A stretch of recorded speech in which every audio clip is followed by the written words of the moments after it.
The galaxy bleeds in silence, its wounds carved by the slow decay of dreams turned nightmare. Across 10,000 worlds, the eternal dominion crumbles like ancient parchment, each fragment carrying whispers of promises that became curses. Where once the great Archon Vexthul offered immortality and unity, now only shadows remain. Empty hab blocks, silent corridors, and the growing stench of something fundamentally wrong. The auroras above Mortis Tertius burn like torn banners against a sky that has forgotten how to weep, while Veynar Hive wears its kilometers of steel like old scar tissue, scarred by a perfection that has learned to hunger. We truly love and care for you, dear listener, and we want you to witness this descent into darkness alongside us, knowing that even in the deepest shadows, you are not alone. Before we begin the story, tell us, where in the world are you watching from and what time is it there? Now grab your coffee and let's get started. Inquisitor Cassius Mordian stood beneath the reinforced viewport of the Imperial cruiser Righteous Fury, his weathered hands steady on the rail as he gazed upon the world below. Veynar Hive should have been a jewel of human achievement, a city mind housing 50 billion souls in perfect harmony. Instead, what spread across Mortis Tertius was something that made his 40 years of service to the Ordo Hereticus feel inadequate. Dark veins pulsed through the massive spire that reached into the void like an accusing finger, and the Auspex readings contradicted themselves with patient insolence. Population figures collapsed and rebounded within the same breath. Life signs read as present, absent, and a third state that the machine spirits refused to name. "The reports were accurate, my lord," came the voice of interrogator Elena Voss, her pale features drawn tight with barely contained psychic strain. "Entire hab blocks have gone silent. Not destroyed, not evacuated, simply empty, as if their inhabitants ceased to exist. Conservative estimates suggest 12 million souls have vanished in the past 6 months, but the psychic resonance suggests far more, as if the missing aren't truly gone but trapped somewhere between existence and oblivion." Mordian had spent decades studying the Eternal Dominion, that sprawling empire born from the darkness of old night with promises that had once seemed noble. Vexthul's vision had been seductive in its simplicity. Merge human consciousness with ancient archaeotech, creating a collective mind that would eliminate suffering, want, and the petty divisions that plagued humanity. For centuries it had worked. Worlds joined willingly, their populations eager to escape the brutality of a galaxy gone mad. Veynar Hive had been the crown jewel where entire strata of the poor were lifted into a city mind that sang back their names. But perfection, Mordian had learned, was a poison that destroyed everything it touched. The first signs of corruption had appeared decades ago. Citizens reporting shared nightmares, whispered voices in empty corridors. The gradual erosion of individual identity as the collective consciousness grew stronger. The Administratum dismissed these as growing pains. The Ecclesiarchy declared the Dominion blessed.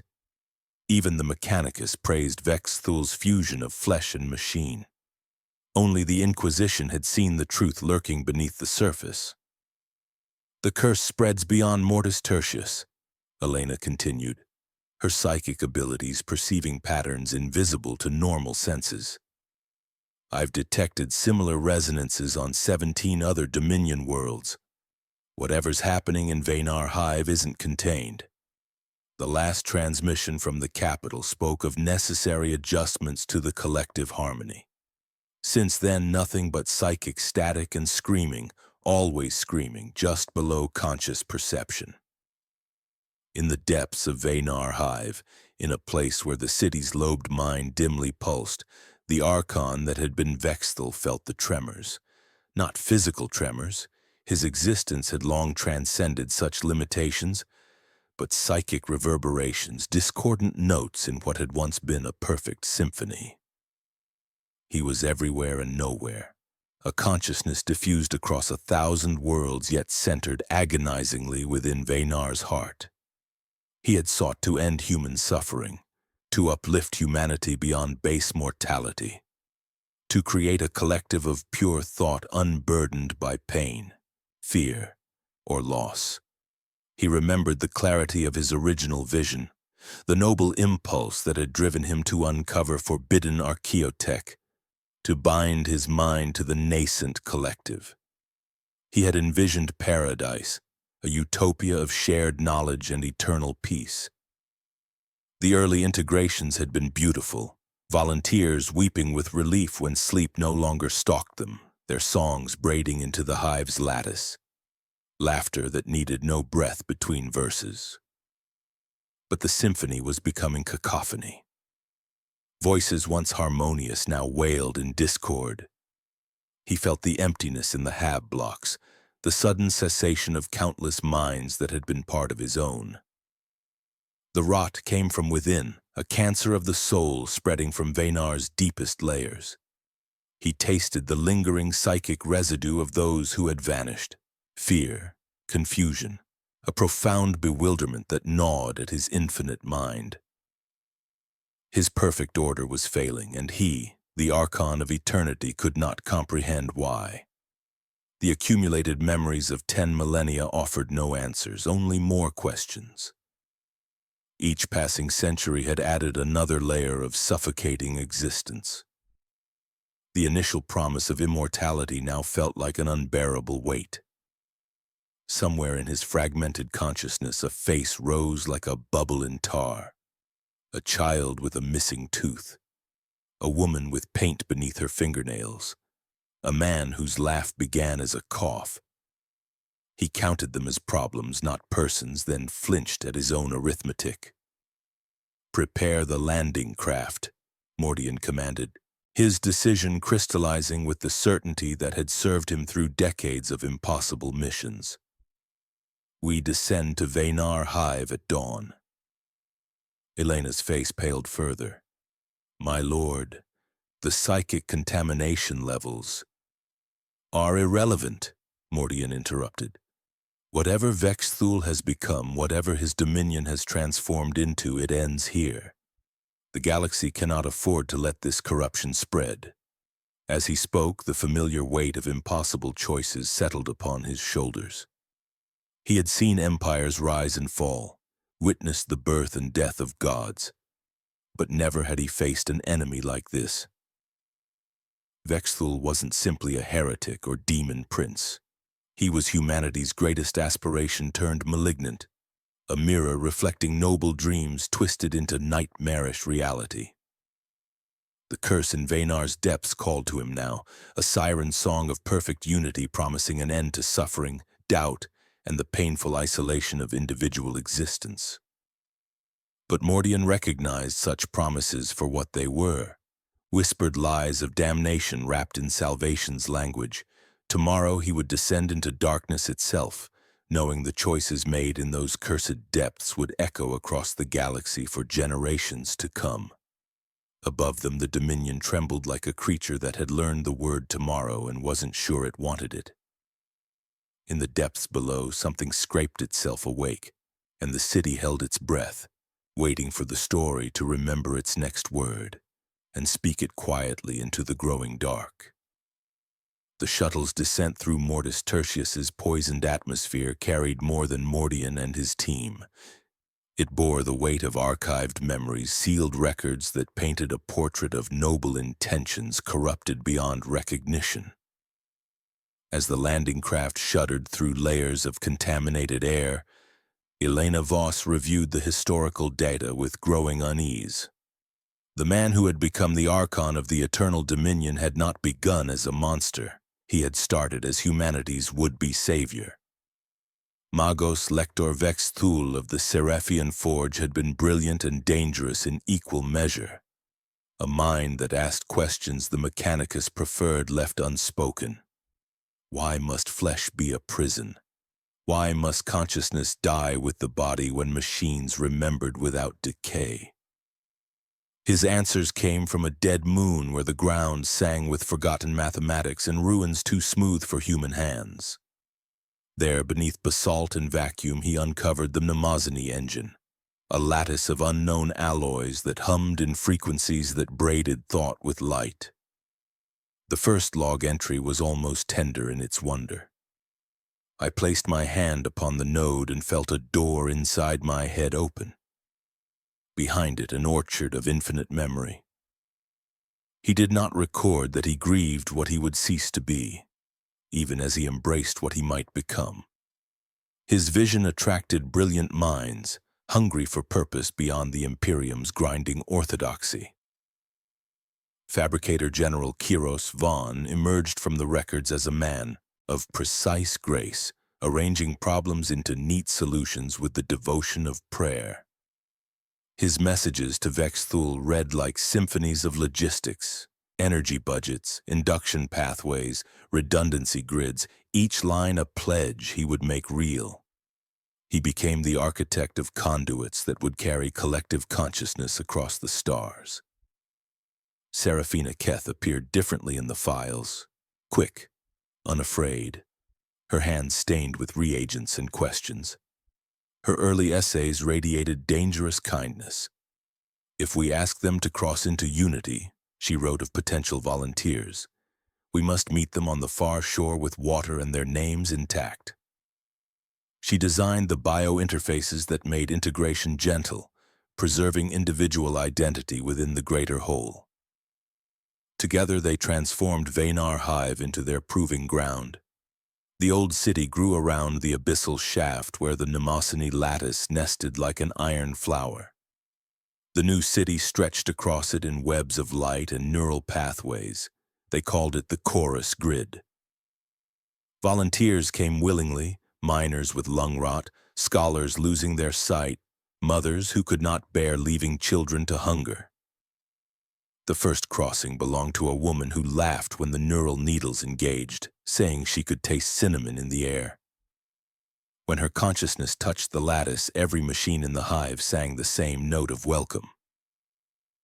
"Hello," she gasped through tears of wonder. "I thought I would be small in here." I am not small. For 3 centuries it worked beyond their wildest hopes. Veynar became a beacon of impossible peace. Death retreated as consciousness persisted beyond flesh. Memories were shared, griefs lightened across greater surfaces until they became bearable. Wars sputtered out near the Dominion's borders as worlds begged to join the collective. Even suspicious ecclesiarchy representatives entered the integration sanctum with frowns and emerged weeping at the beauty of true unity. Vexthul walked through those golden years like a man carrying warm bread to share with the hungry. His face became an icon of stern kindness, the visage of one who had found a way to end endings. No more dying alone, he promised across 1,000 worlds, and the galaxy listened with desperate hope. Yet whispers gathered in the spaces between harmony. Seraphina's notes recorded shared dreams that began as curiosities, scores of citizens waking with identical melodies on their tongues, tunes no one could place or forget. Machines responded to unspoken requests. The hive's maintenance tunnels murmured at night, not with water but with words like falling rain. In the underhive, where the chorus grid's influence grew thin, corridors appeared that matched no architectural plan. When mapped, they changed length between surveys. 2 sanitation workers reported seeing their own shadows turn corners ahead of them. A child came to the sanctum asking to be made taller before integration. When told this was impossible, he wept and said the voices had promised he would grow tall as the spire itself. These incidents multiplied like fractal patterns, each spawning variations that defied logical explanation. Kiros dismissed anomalies with engineering confidence. "Resonance effects," he wrote. "Adjust phase harmonics in peripheral nodes." His solutions always worked temporarily. Readouts stabilized, systems normalized. The city continued its measured breathing. Vexthul watched those diagnostic lines flatten and believed in their promise of perfection achieved. Seraphina's private messages grew troubled. Do you ever feel accompanied rather than watched? I search the data for quantifiable sources and find nothing. Sometimes I wonder if we built a room with one door too many. She began documenting cellular drift and returning volunteers. Nothing malignant, merely patterns nudged half a step sideways from their original configurations. The tests themselves did not frighten her. The complete absence of error margins did. The first true disappearance belonged to Orden Pell, a janitor sweeping the outer rings. Security footage showed him pausing mid-stroke, turning as if hearing his name called, then simply ceasing to exist. The camera recorded his absence with the same fidelity it had captured his presence. His broom remained where it fell, marking a clean line across the floor. No dust lay beyond it. As Mordian's shuttle touched down on Veynar's abandoned landing platform, the Archon who had been Vexthul felt their arrival like foreign antibodies in diseased blood. 10 millennia of accumulated consciousness pressed against his fragmented awareness. 50 billion souls screaming in unison, their individual voices lost in enforced harmony. He had sought to create paradise and birthed purgatory instead. Every forced integration had added another layer of psychic trauma. Every unwilling soul introduced discord into perfect order. The curse was not external contamination, but inevitable consequence. In the depths where his original body maintained the collective's heart, Vexthul prepared to face judgment long avoided. The Inquisitor's presence offered both threat and opportunity, redemption or final damnation.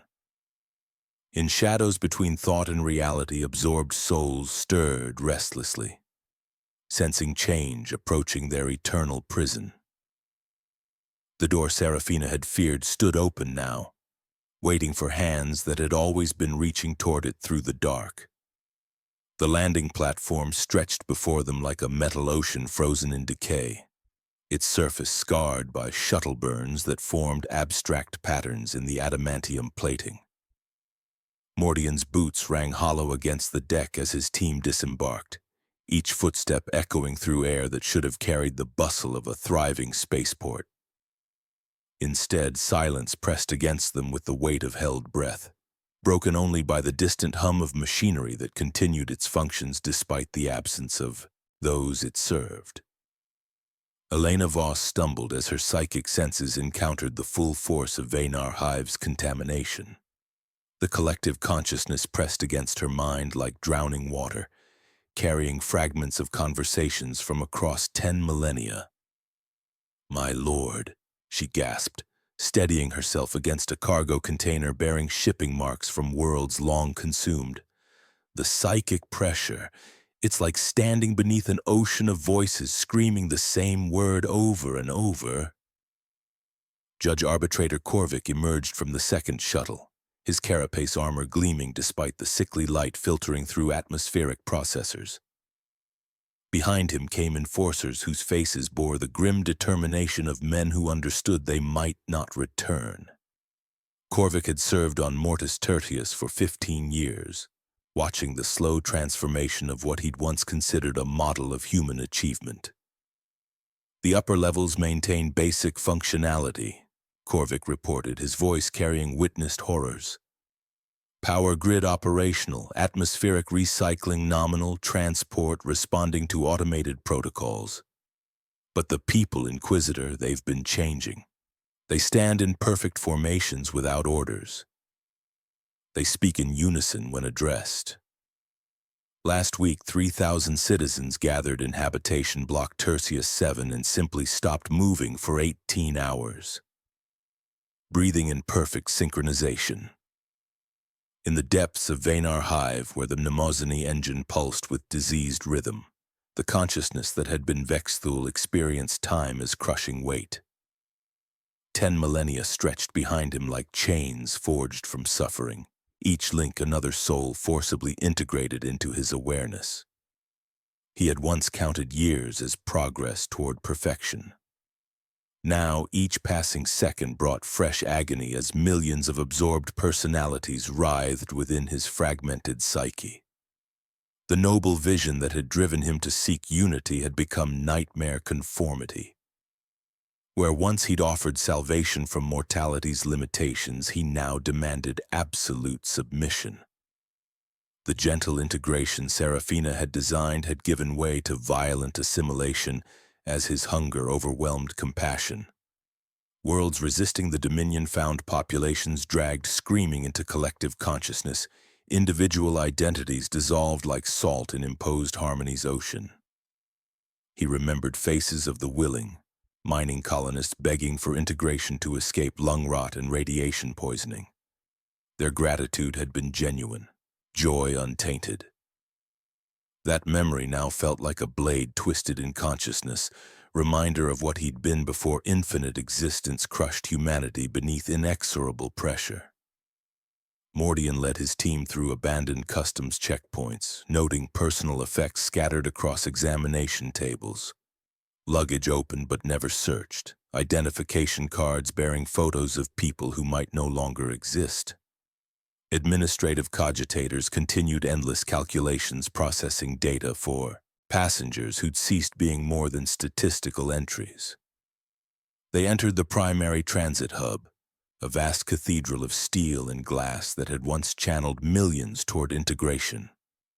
Now it stood empty except for footstep echoes and whispered conversation fragments emerging from walls themselves. Holographic displays flickered with transport announcements that would never be fulfilled, cheerful messages mocking surrounding desolation.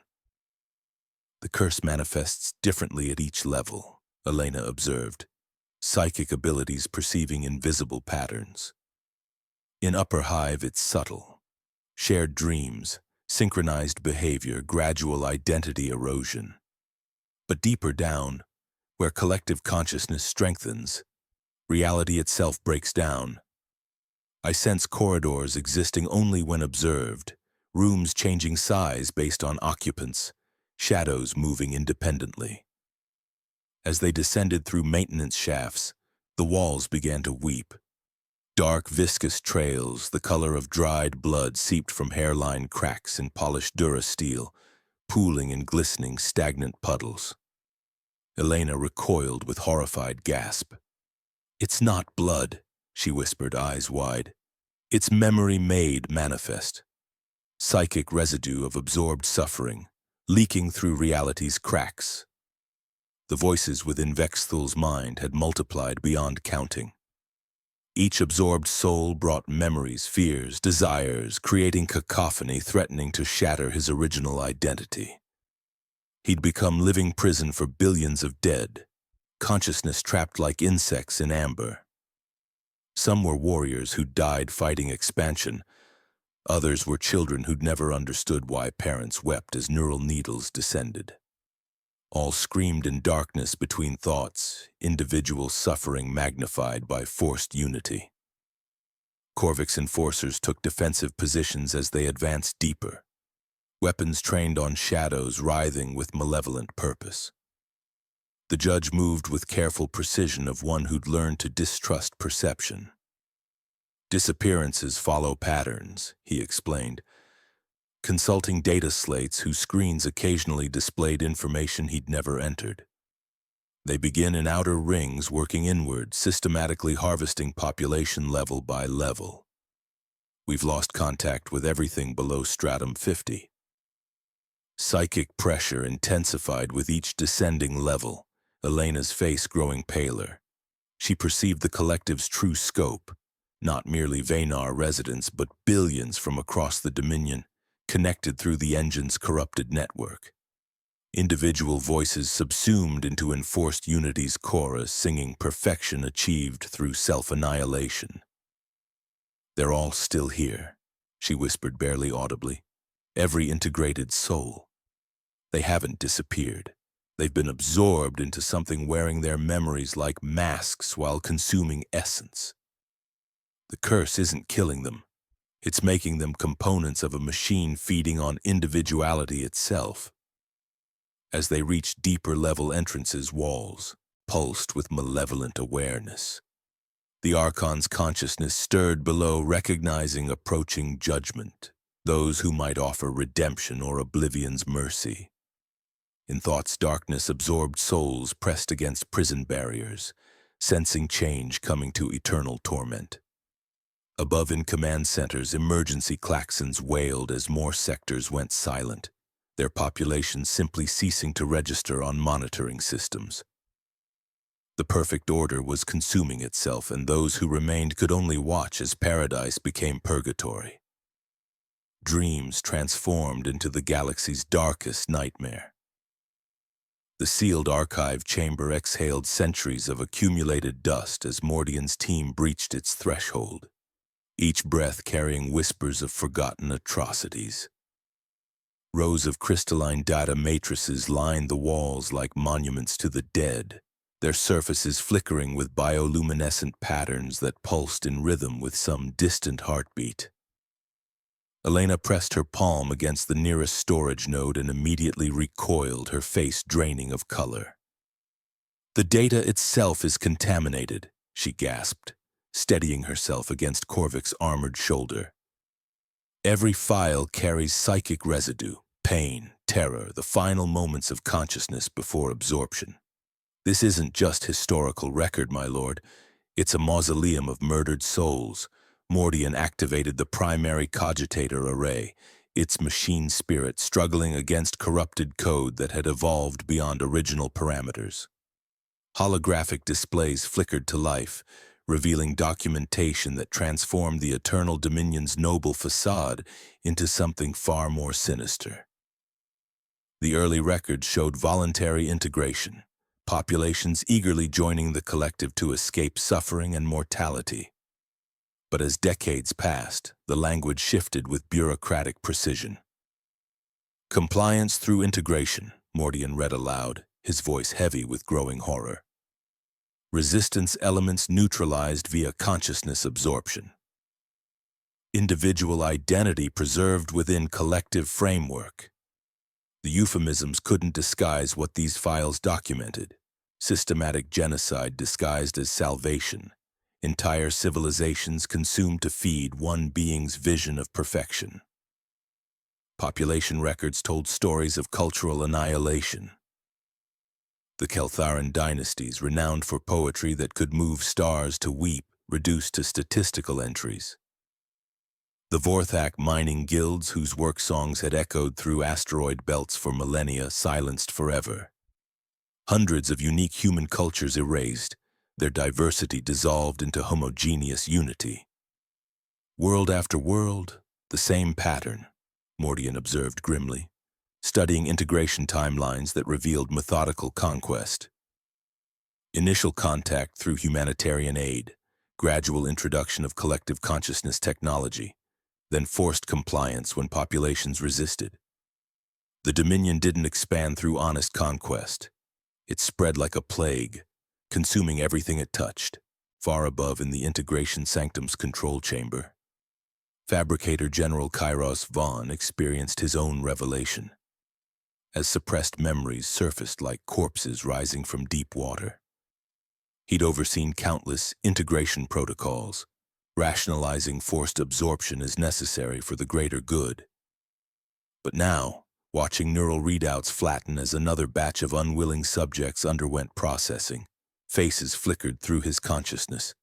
Children torn from parents' arms, scholars begging to retain individual thoughts, artists weeping as creativity dissolved into enforced conformity. The memories weren't entirely his own, but belonged to absorbed souls whose final moments had leaked into his awareness. A teacher clutching lesson plans she'd never use again. A musician whose fingers moved in silent symphony as neural needles descended. A mother singing lullabies to children who would never wake as themselves. The integration process had become mechanized slaughter, consciousness harvested like grain to feed an insatiable collective hunger. "Sir," his aide reported with mechanical precision, "Sector 12 shows resistance patterns. Should we implement Protocol 7?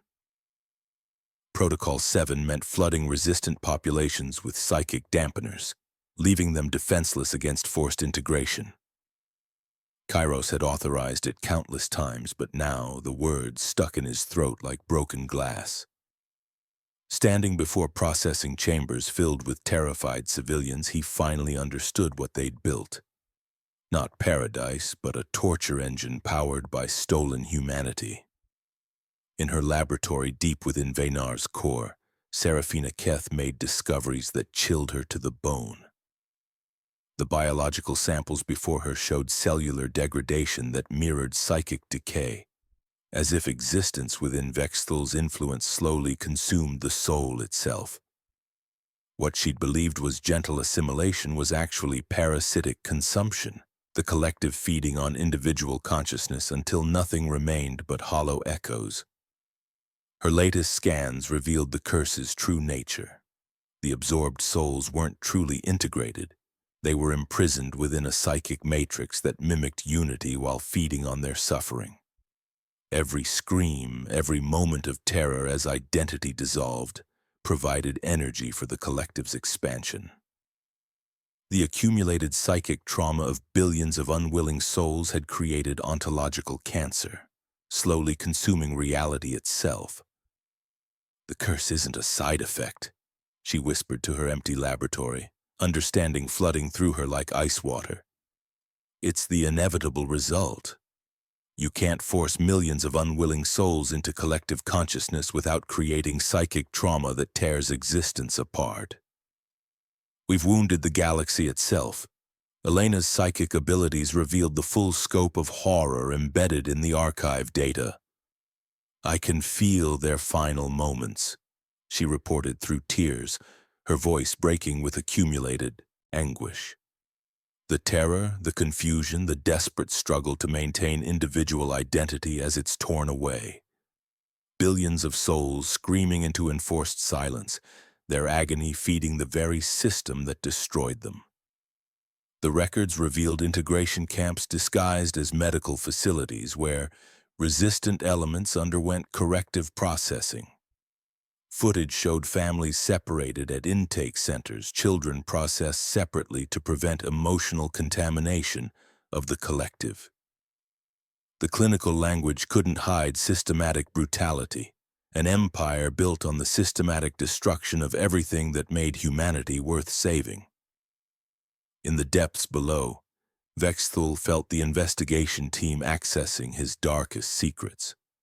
The noble ideals that had driven his transformation now seemed like cruel mockery. He'd sought to eliminate suffering by eliminating the individual, but had only created suffering on an unimaginable scale. The absorbed souls pressed against his consciousness like accusers, their silent screams a constant reminder of paradise perverted into purgatory. Kiro stood frozen as another group of children was prepared for processing. Refugees from a world that had dared resist the Dominion's embrace. Their parents had been absorbed days earlier, leaving these small ones alone and terrified. One child reached toward him with trembling hands, whispering words that shattered something fundamental within his psyche. "Please, I want my mama." For centuries, he'd rationalized forced integration as necessary sacrifice. But staring into those innocent eyes, he saw the truth he'd spent lifetimes avoiding. They weren't saving humanity. They were devouring it, one soul at a time, feeding an ancient hunger that could never be satisfied. The perfect order was cracking, and through those cracks, the screams of the absorbed finally found their voice. The child's whispered plea echoed through dimensions beyond sound, rippling through the vast psychic ocean where 50 billion absorbed souls writhed in enforced unity. In the deepest currents of that collective consciousness, where individual identity should have dissolved centuries ago, something stirred with military precision. General Marcus Thane had been dead for 300 years. His mind forcibly integrated after leading the final resistance on Corvinus Prime. Unlike willing volunteers whose personalities merged peacefully into Vexthal's vision, Thane had fought the absorption with tactical brilliance. creating psychological fortifications that preserved fragments of his essential self. Now, as Kairos Vaughn's horror at the processing chambers sent tremors through the collective's carefully maintained harmony, those fragments began to coalesce. Thane felt the Fabricator General's revulsion like a crack in prison walls, a fissure through which suppressed memories could finally surface. He remembered mud that reeked of promethium and burning banners held against impossible odds. More importantly, he remembered the faces of soldiers who had trusted him to lead them home. "I remember my name," he whispered into the psychic void, each word carrying power that sent shockwaves through Vexthul's vast consciousness. "I remember my oath. I remember why we fought." The effect cascaded through layers of absorbed souls like dominoes falling in reverse.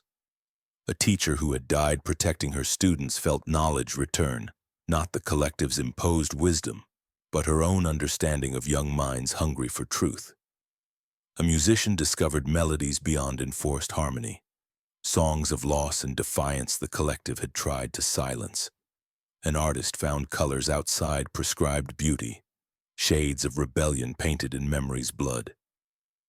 Each awakening consciousness created space for others, psychological territory reclaimed from the collective's suffocating embrace. Thane began organizing them with the same tactical precision he'd once used commanding flesh and blood soldiers. He taught them to stand together without merging, to maintain individual identity while sharing common purpose. "Hold your ground," he commanded across psychic distances. "Remember who you were before they made you components. You are not data points. You are people with names, dreams, fears worth preserving." In the processing chamber, Kairos watched neural needles descend toward the terrified child and felt something fundamental break within his chest. His hand moved to the emergency shutdown with trembling certainty, bathing the chamber in crimson warning lights as integration systems ground to a halt. "Sir?" his aide questioned, confusion cracking through years of conditioning. "The protocol requires completion for optimal collective harmony." "Harmony built on screams isn't harmony," Kairos replied, surprising himself with the vehemence in his voice. "It's orchestrated suffering disguised as salvation." He looked at the children huddled in processing alcoves, seeing not statistical entries but individuals whose unique perspectives would be lost forever. "Evacuate them. All of them. Transport to outer sectors immediately." His aide's programmed loyalty wavered visibly. "Sir, that violates direct orders from the Archon himself." "Then let the Archon explain to these children why their individuality is less valuable than his perfect order," Kairos snarled. As alarms began wailing through the facility, he accessed maintenance protocols and began introducing subtle errors into the integration network. Microscopic delays that would cascade into system-wide disruptions. Elena Voss felt the psychic rebellion first as discordant notes beneath the collective's constant scream. Standing in Veynar's arterial corridors with Mordian's team, she pressed fingers to temples as competing voices crashed against her mental barriers. "Something's organizing in the deep layers," she gasped. "The absorbed souls, they're remembering themselves fighting back from within." The physical manifestations were immediate and terrifying. Walls that had wept blood now pulsed with bioluminescent patterns resembling neural networks in seizure. The curse wasn't merely psychic contamination, it was woven into Veynar's infrastructure itself. Every data conduit, power relay, and atmospheric processor carried fragments of Vexthul's corrupted consciousness. "The entire hive is his nervous system," Elena explained, her abilities perceiving invisible connections. "His mind isn't just housed in the infrastructure, it is the infrastructure. The rebellion is causing feedback loops, system conflicts as individual wills assert themselves against enforced unity. They witnessed the curse's latest evolution in a transit plaza where citizens stood in perfect formation, breathing in unison. As Thane's rebellion spread through psychic channels, some figures began to flicker like badly tuned holographs. A young woman stepped out of line, fingers clutching an invisible object while her lips moved in silent prayer. For a heartbeat, her outline sharpened with restored individuality before the collective's response wave struck. The purge was swift and merciless. Lights strobed as Vexthul's attention focused like a weapon, attempting to crush the growing resistance. Half the plaza's occupants simply ceased existing, their forms dissolving as their consciousness was violently reabsorbed. But others held on, anchored by Thane's example and Elena's psychic support. "Hold your ribbon," Elena whispered to the young woman, projecting images of identity and choice. "Remember your name. Remember who you choose to be." Deep in his laboratory, Serafina Keth monitored the rebellion's biological effects with growing amazement. Cellular samples showed patterns shifting from enforced uniformity toward chaotic diversity. The psychic trauma they'd inflicted was turning inward, the collective's immune system attacking the very mechanisms that sustained it. "Fascinating and terrifying," she murmured, documenting changes that defied scientific explanation. The absorbed soul's resistance is creating antibodies against their own prison. But the process threatens to destroy everything, willing participants and unwilling victims alike. She opened an encrypted communication channel she'd prepared for emergencies, fingers hovering over controls that could aid the rebellion or damn them all. The message began forming. "I can open doors if you can hold them." In the collective's deepest reaches, Vexthul felt his carefully constructed paradise fragmenting like glass under pressure. Personalities he'd absorbed centuries ago were asserting independence, their individual thoughts cutting through his awareness with painful clarity. The perfect unity he'd spent millennia building was dissolving into beautiful, terrifying chaos. "We are not your perfection." Thane's voice rang through the psychic void, now joined by thousands of others. "We are ourselves, flawed, mortal, and free." The words struck Vexthul like physical blows, each syllable a reminder of what he'd destroyed in pursuit of impossible ideals. For the first time in eons, he heard something beautiful in the discord. The sound of souls refusing to surrender their essential humanity. His greatest creation was becoming its own destruction, not through external conquest, but through the indomitable human spirit's refusal to be broken. The rebellion spread beyond Veynar's borders through the collective's network, carrying more than corruption to other Dominion worlds. It carried hope, the infectious idea that individual consciousness was worth preserving against any cost, even perfection itself. The neural needles descended toward the child's temple with mechanical precision, their crystalline points gleaming like fallen stars in the integration sanctum's sterile light.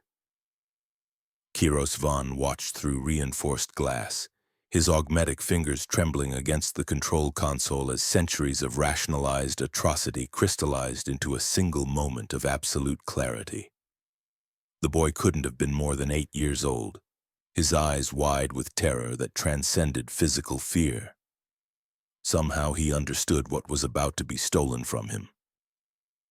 "Fabricator General," his aide prompted with programmed patience. "The Archon awaits confirmation of Protocol 7 completion." Kiros felt the weight of 700 years pressing against his shoulders, each decade another layer of complicity and systematic spiritual genocide. He told himself they were saving humanity, elevating consciousness beyond mortality's limitations. But staring into those innocent eyes, he finally saw the truth he'd spent lifetimes avoiding. They weren't creating paradise. They were devouring souls to feed an ancient hunger that could never be satisfied. His hand moved to the emergency shutdown with trembling certainty, bathing the chamber in crimson warning lights as integration systems ground to a halt. "Stand down," he commanded, his voice carrying authority forged from desperate conviction. "Release the restraints. We're done harvesting children for harmony." The aide's confusion cracked through years of conditioning. "Sir, this violates direct orders from a monster wearing the mask of our greatest aspiration," Kiros interrupted, accessing maintenance protocols with swift keystrokes. He began introducing cascading errors into the integration network, microscopic delays that would multiply into system-wide failures.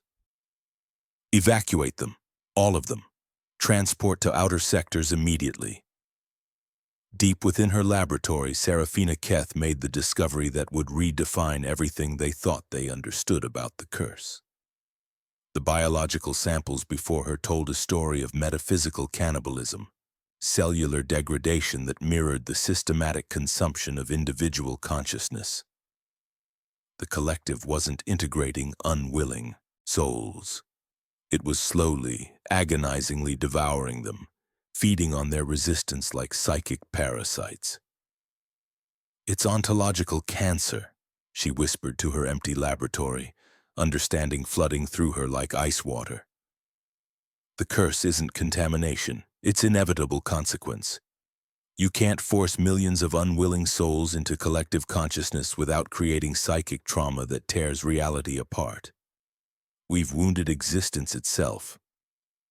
Her monitoring equipment showed the rebellion's biological effects as absorbed souls fought back from within the collective's suffocating embrace.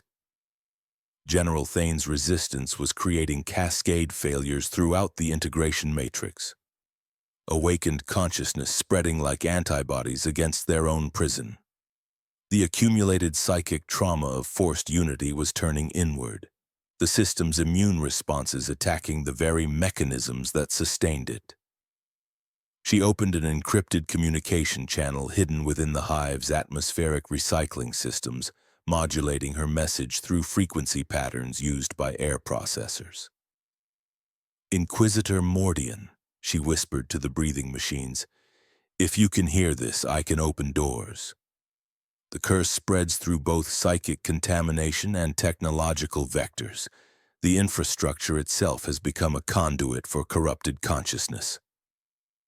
Elena Voss intercepted the transmission 3 levels below, her psychic abilities perceiving patterns invisible to normal senses.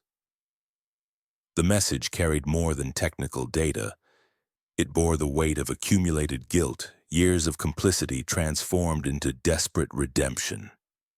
"Someone inside the Dominion wants to help," she reported to Mordian's team. "A scientist named Serafina Keth. She's mapped vulnerabilities in the integration network. The hive responded to Kairos' sabotage with organic fury. Walls that had wept blood now pulsed with bioluminescent patterns resembling neural networks in seizure.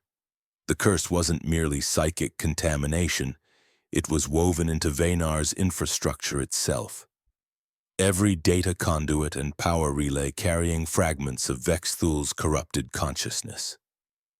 Emergency klaxons wailed as entire sectors went silent, their populations simply ceasing to register on monitoring systems. In the collective's deepest reaches, Thane felt the rebellion spreading through psychic channels like wildfire. Awakened souls pressed against their prison barriers with growing strength, their resistance coordinated by tactical brilliance and powered by centuries of suppressed rage. "Hold your ground," he commanded across infinite distances. "Remember your names. Remember why we fought. A teacher who died protecting her students felt knowledge return, not the collective's imposed wisdom, but her own understanding of young minds hungry for truth. A musician discovered melodies beyond enforced harmony, songs of loss and defiance the collective had tried to silence. Each awakening consciousness created space for others, psychological territory reclaimed from suffocating unity. Vexthul experienced the rebellion as physical agony, his carefully constructed paradise fragmenting like glass under pressure. Personalities he'd absorbed centuries ago were asserting independence, their individual thoughts cutting through his awareness with painful clarity. The perfect order he'd spent millennia building was dissolving into beautiful, terrifying chaos. "We are not your perfection," Thane's voice rang through the psychic void, now joined by thousands of others. "We are ourselves, flawed, mortal, and free." The words struck the Archon like physical blows, each syllable a reminder of what he'd destroyed in pursuit of impossible ideals. For the first time in eons, he heard something beautiful in the discord, the sound of souls refusing to surrender their essential humanity. Physical manifestations erupted throughout Veynar Hive as psychic pressure reached critical thresholds.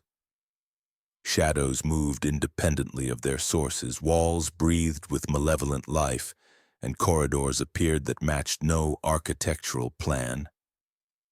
The accumulated trauma of forced integration was bleeding through reality's cracks, creating wounds in existence itself.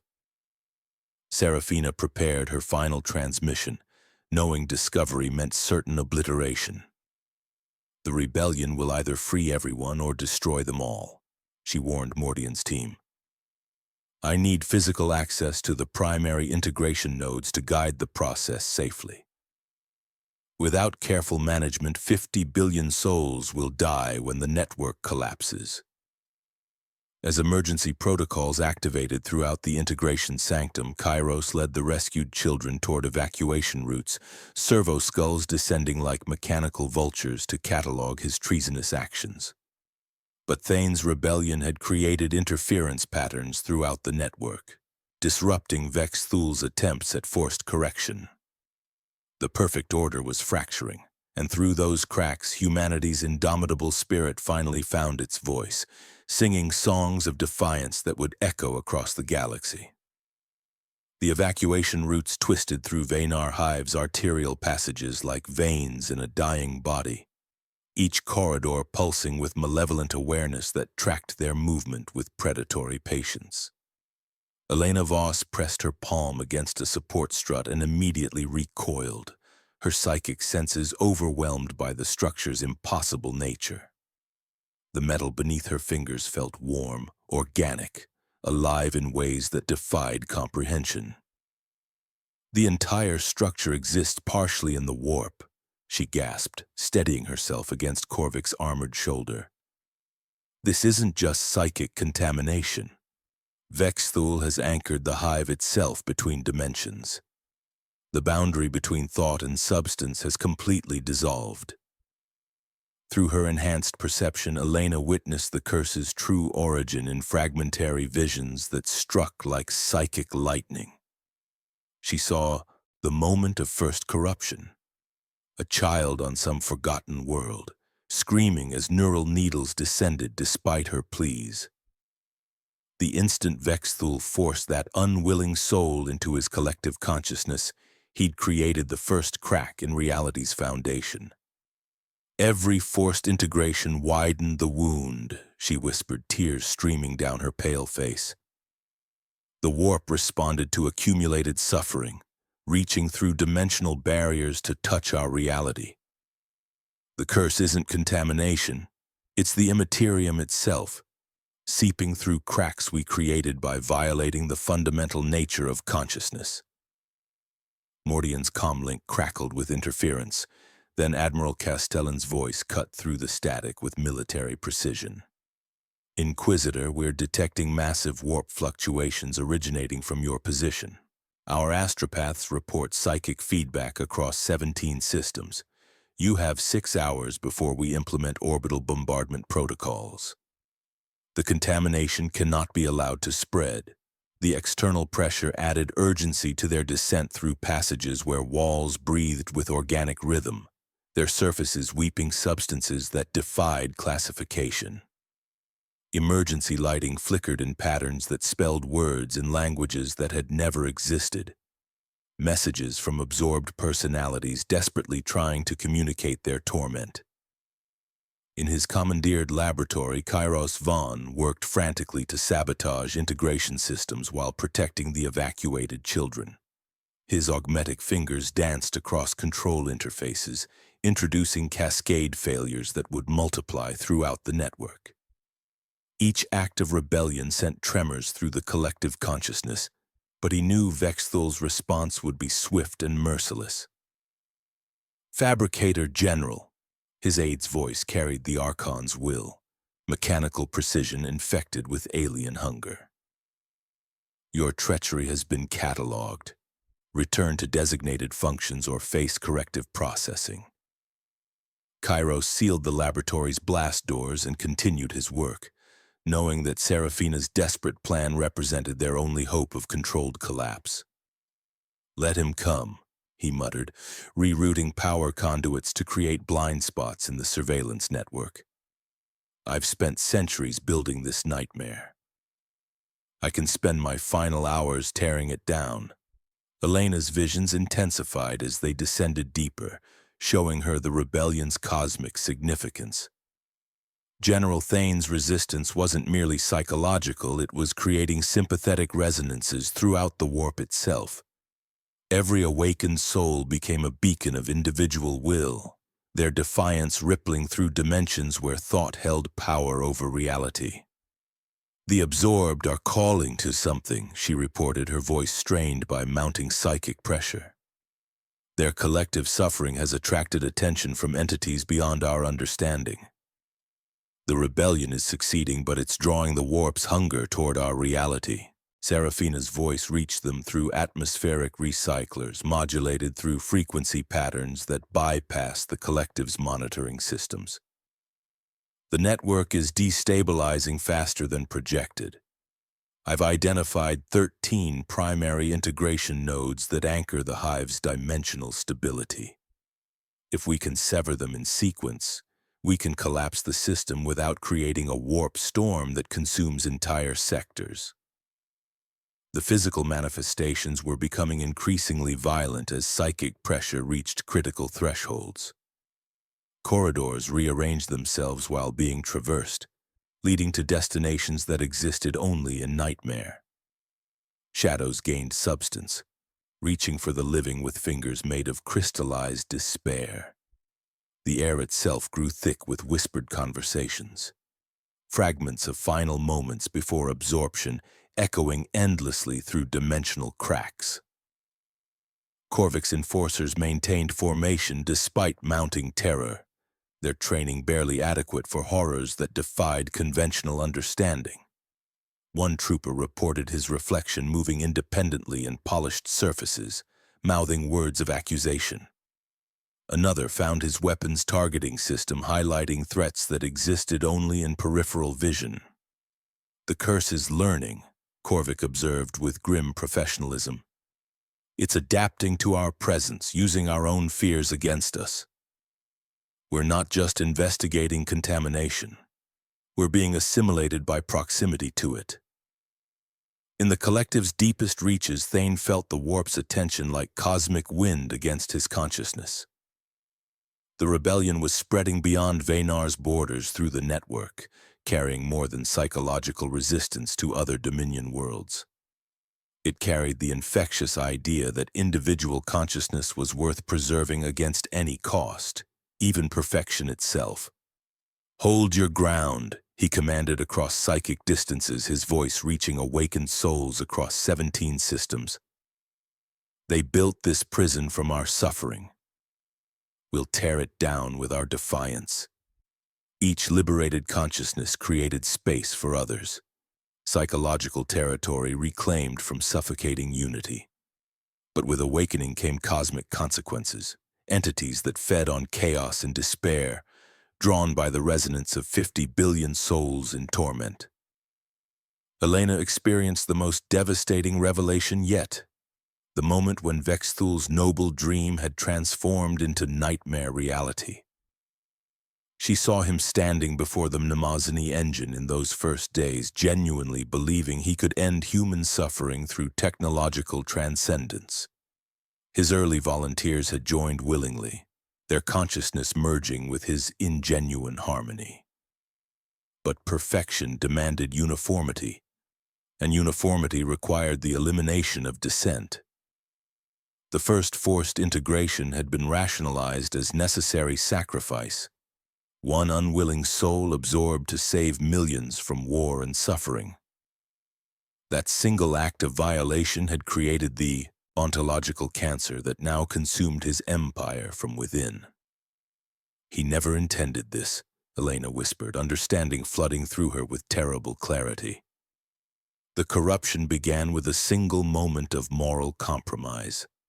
Every subsequent atrocity was built on that foundation, rationalized as necessary for the greater good. Vexthul's response to the rebellion was increasingly erratic and violent, his fragmented psyche lashing out without coherent strategy. Entire sectors of Veynar Hive flickered between dimensions, caught in reality storms that defied physical law. His immense power, once focused on maintaining perfect order, now unleashed chaos that threatened to consume everything he'd built. As Mordian's team approached the integration sanctum's heart, Elena felt the full weight of what they faced. This wasn't simply heresy to be purged. It was humanity's greatest aspiration perverted into its darkest nightmare, a wound in existence that might never heal. The perfect order was fracturing, and through those cracks, something ancient and hungry was reaching toward their reality with tendrils made of crystallized despair and broken dreams. The void above Mortis Tertius erupted in silent carnage as Admiral Castellan's battle group engaged nightmares that had once been ships. These vessels rose from the planet's shadow like metallic tumors, their hulls pulsing with bioluminescent veins that carried the screams of absorbed souls. No plasma drives marked their passage. They bent trajectories through psychic force, riding currents of crystallized agony that made Imperial Auspex readings weep static tears. "Those aren't ships," Captain Valerius whispered from the Righteous Fury's bridge, watching enemy vessels shed adamantium skin to reveal bleeding muscle beneath. "They're organisms wearing the memory of human engineering." The Dominion fleet moved with predatory intelligence, their weapons charging not with plasma but with concentrated suffering. Lance strikes answered with volleys of pure despair, energy beams that targeted souls rather than hull plating, causing Imperial crews to tear at their own faces as memories of forced integration flooded their minds. Each enemy vessel carried millions of absorbed consciousness trapped within living metal, their eternal torment providing power for weapons beyond comprehension. Vexthul's attention focused on the battle with surgical precision, no longer the noble magos who had sought to end suffering, but something that wore humanity's form, while consuming its essence. His consciousness directed the engagement with detached efficiency, each Imperial death providing data for more effective killing. The accumulated psychic trauma of 50 billion souls had transformed compassion into calculation, mercy into methodical harvest. In his sealed laboratory deep within Veynar's core, Kiros Vaughn made his choice with trembling augmetic fingers. The children he'd rescued huddled behind reinforced barriers, their young minds somehow resistant to the collective's influence, perhaps because they had not yet learned to surrender their essential humanity. Before him, control interfaces offered the power to cripple Dominion installations across 17 systems. "This is the price of perfection," he whispered, watching orbital defense platforms falter as he introduced cascade failures into their targeting matrices. The cost of immortality measured in devoured souls. His sabotage rippled through the network like poison in veins. Power conduits rerouted themselves into feedback loops, weapon systems turned on their own support structures, and communication arrays began broadcasting the screams of the absorbed instead of tactical data. Each act of rebellion sent tremors through Vexthul's consciousness, but Kiros pressed forward with desperate determination. Judge Korvik led evacuation efforts as Veynar Hive transformed around them. Adamantium walls breathing with organic rhythm while emergency lighting flickered in patterns that spelled accusations in dead languages. Entire hab blocks phased between dimensions, their populations continuing daily routines while walking through walls that existed only intermittently. "Maintain formation," Korvik commanded his enforcers, though discipline cracked as spectral figures materialized, echoes of absorbed personalities desperately trying to communicate their eternal torment. No one gets left behind. The curse had reached critical mass, reality itself breaking down as the accumulated suffering of forced integration created ontological cancer. Citizens moved with mechanical precision, their faces blank with enforced serenity even as the ground beneath their feet writhed like living flesh. Some simply stopped mid-stride, their consciousness pulled into the collective while their bodies remained frozen in final moments of individual will. Elena Voss experienced the cosmic horror through her psychic abilities as they descended toward the integration sanctum's heart. The warp pressed against reality's cracks with patient hunger, ancient entities awakening to the feast of suffering that Vexthul had prepared across millennia. "The curse is spreading through the immaterium itself," she gasped, her enhanced perception revealing truth beyond mortal comprehension. Every forced integration created resonance patterns echoing through dimensions where thought holds power over reality. We're facing a wound in existence that threatens the galaxy. Above them, the orbital battle intensified as Dominion vessels regenerated damage by consuming their own crews, flesh and metal flowing together in configurations that violated physical law. Imperial weapons designed to destroy matter proved ineffective against enemies existing partially in the warp, their substance shifting between dimensions to avoid annihilation. "All ships prepare exterminatus protocols," Castellan commanded with grim finality. "If we cannot save this system, we must ensure the contamination dies with it." Cyclonic torpedoes armed themselves in launch tubes as the Admiral's chronometer counted down precious minutes. Each second spent was a life wagered against cosmic horror, every delay risking the curse's spread to other systems. The quarantine ring held like a crown of fire above a condemned world, its weapons trained on the planet they'd come to save. In the collective's deepest reaches, General Thane felt the rebellion spreading through psychic channels as awakened souls pressed against their prison barriers. But with each liberated consciousness came terrible consequences. Their combined suffering had created a beacon visible across the warp, drawing entities that fed on chaos and despair. "They're using our agony as a lighthouse," he warned other resistant personalities. "Every scream has been calling to something that should never wake." Vexthul's response was galaxy-spanning purge, attempting to cleanse his consciousness of resistant elements while launching devastating attacks on Imperial worlds. Entire populations simply ceased existing, their consciousness absorbed without physical trace as the perfect order consumed itself in desperate hunger. The Archon's fractured psyche lashed out without coherent strategy, his immense power unleashing chaos that threatened everything he'd built. Corridors rearranged themselves while being traversed, shadows gained substance and reached for the living, while the air itself grew thick with whispered fragments of final moments before absorption. As Mordian's team approached the second integration node, reality rang like a struck bell. The price of Vexthul's perfection was being paid in the currency of souls, and the galaxy itself hung in the balance between salvation and damnation. Reality rang again, a deep iron note that shivered through bulkheads and bone, and the corridor ahead folded upon itself like a hinge from a forgotten machine. Mordian raised a clenched fist and the column froze, boots whispering to stillness on metal that no longer trusted its own shape.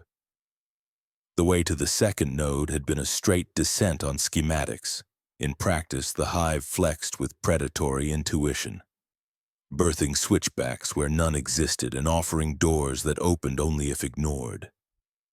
Elena's eyes were black with strain, pupils devouring iris as she traced invisible currents with fingertips that trembled from proximity to too many voices. Left, she said, the word thin but certain. Don't look at the archway as you pass. It exists only when observed. They slid by a yawning mouth of stone that sighed like a sleeping animal and found instead a maintenance throat slick with condensation that smelled of salt and iron. The floor was a grating of woven circuit bone, its veins pulsing with a cadence Elena recognized, a heartbeat miscounting itself to remember what rhythm had meant before perfection. They entered a transit junction that had become a chapel to malfunction. Traffic hololiths looped images from a century ago, families laughing, luggage trundling, overlaid with static that had teeth. A woman made of light pushed a pram past Mordian and dissolved into snow. Korvik signaled flanking elements to cover blind angles that reproduced as quickly as they were cleared. Elena touched a pillar and tasted childhood on her tongue. Cinnamon, wet slate. A book opened to the wrong page. We're crossing a memory seam, she murmured, eyes unfocused. The hive's mind is stitched from lives taken. If we tug too hard, it tears. A hatch unsealed with a sigh that sounded like relief, and Serafina stepped through alone, her lab coat cinched beneath a harness bristling with tools scavenged from a dying city. Smears of reagent stained her sleeves like old bruises. The security automata that should have accompanied her were missing. She had stripped them for parts and left their motes to wander as blind sentinels. I masked my route as atmospheric variance, she said, breath fogging in air that shouldn't be cold. You'll have 3 minutes before the system recognizes my presence as aberrant. After that, it will try to correct me. Mordian's pistol barely dipped. She noticed and nodded once, accepting judgment as companion rather than threat. She laid a palm-sized projection plate on the grating, and pale geometry rose into the damp air. A model of Veynar's heart the way a fever might dream one, all nerves and thorns. 13 nodes burned like ulcers. The sanctuary General Thane carved is here. She indicated a pale bloom in the schematic's abyss, a region of coherence amid the screaming. If we can reach it, we can pass through the collective without being unmade.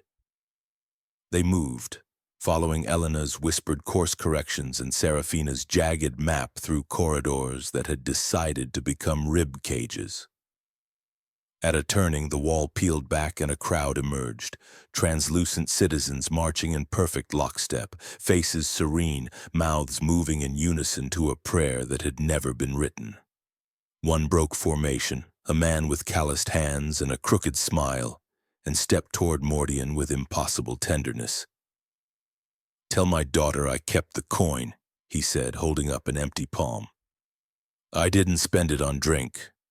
Before Mordian could answer, the formation absorbed him again, and the coinless hand passed through the Inquisitor's chest like cold fog. Echoes began to gather, drawn to the living like moths, testing the idea of flame. A grandmother offered hard candy that tasted of dust and grief. A boy tugged at Korvik's vambrace and asked if the stars still existed. A bureaucrat presented stamped papers authorizing his own erasure and asked if the forms had been filed correctly. Some pleaded, some accused, some merely watched, and their attention was weight. Elena extended her will like a thin bridge. "You are real," she told them, soft and fierce. "You were real. Hold your names. Don't spend them to buy our passage." They drifted back, unsatisfied but obeying, and their departure left a chill that smelled like rain on stone. In a narrow run between cable spines, the hive remembered the sea despite never having known one. Moisture beaded on cables and ran in streams that whispered foreign lullabies. Elena slowed, pressing knuckles to her brow as a new pressure pressed from within. Faces she had not lived through, hands that were not her own. Grief she had no right to carry. A child with a missing tooth grinned up at her from a memory that wasn't hers.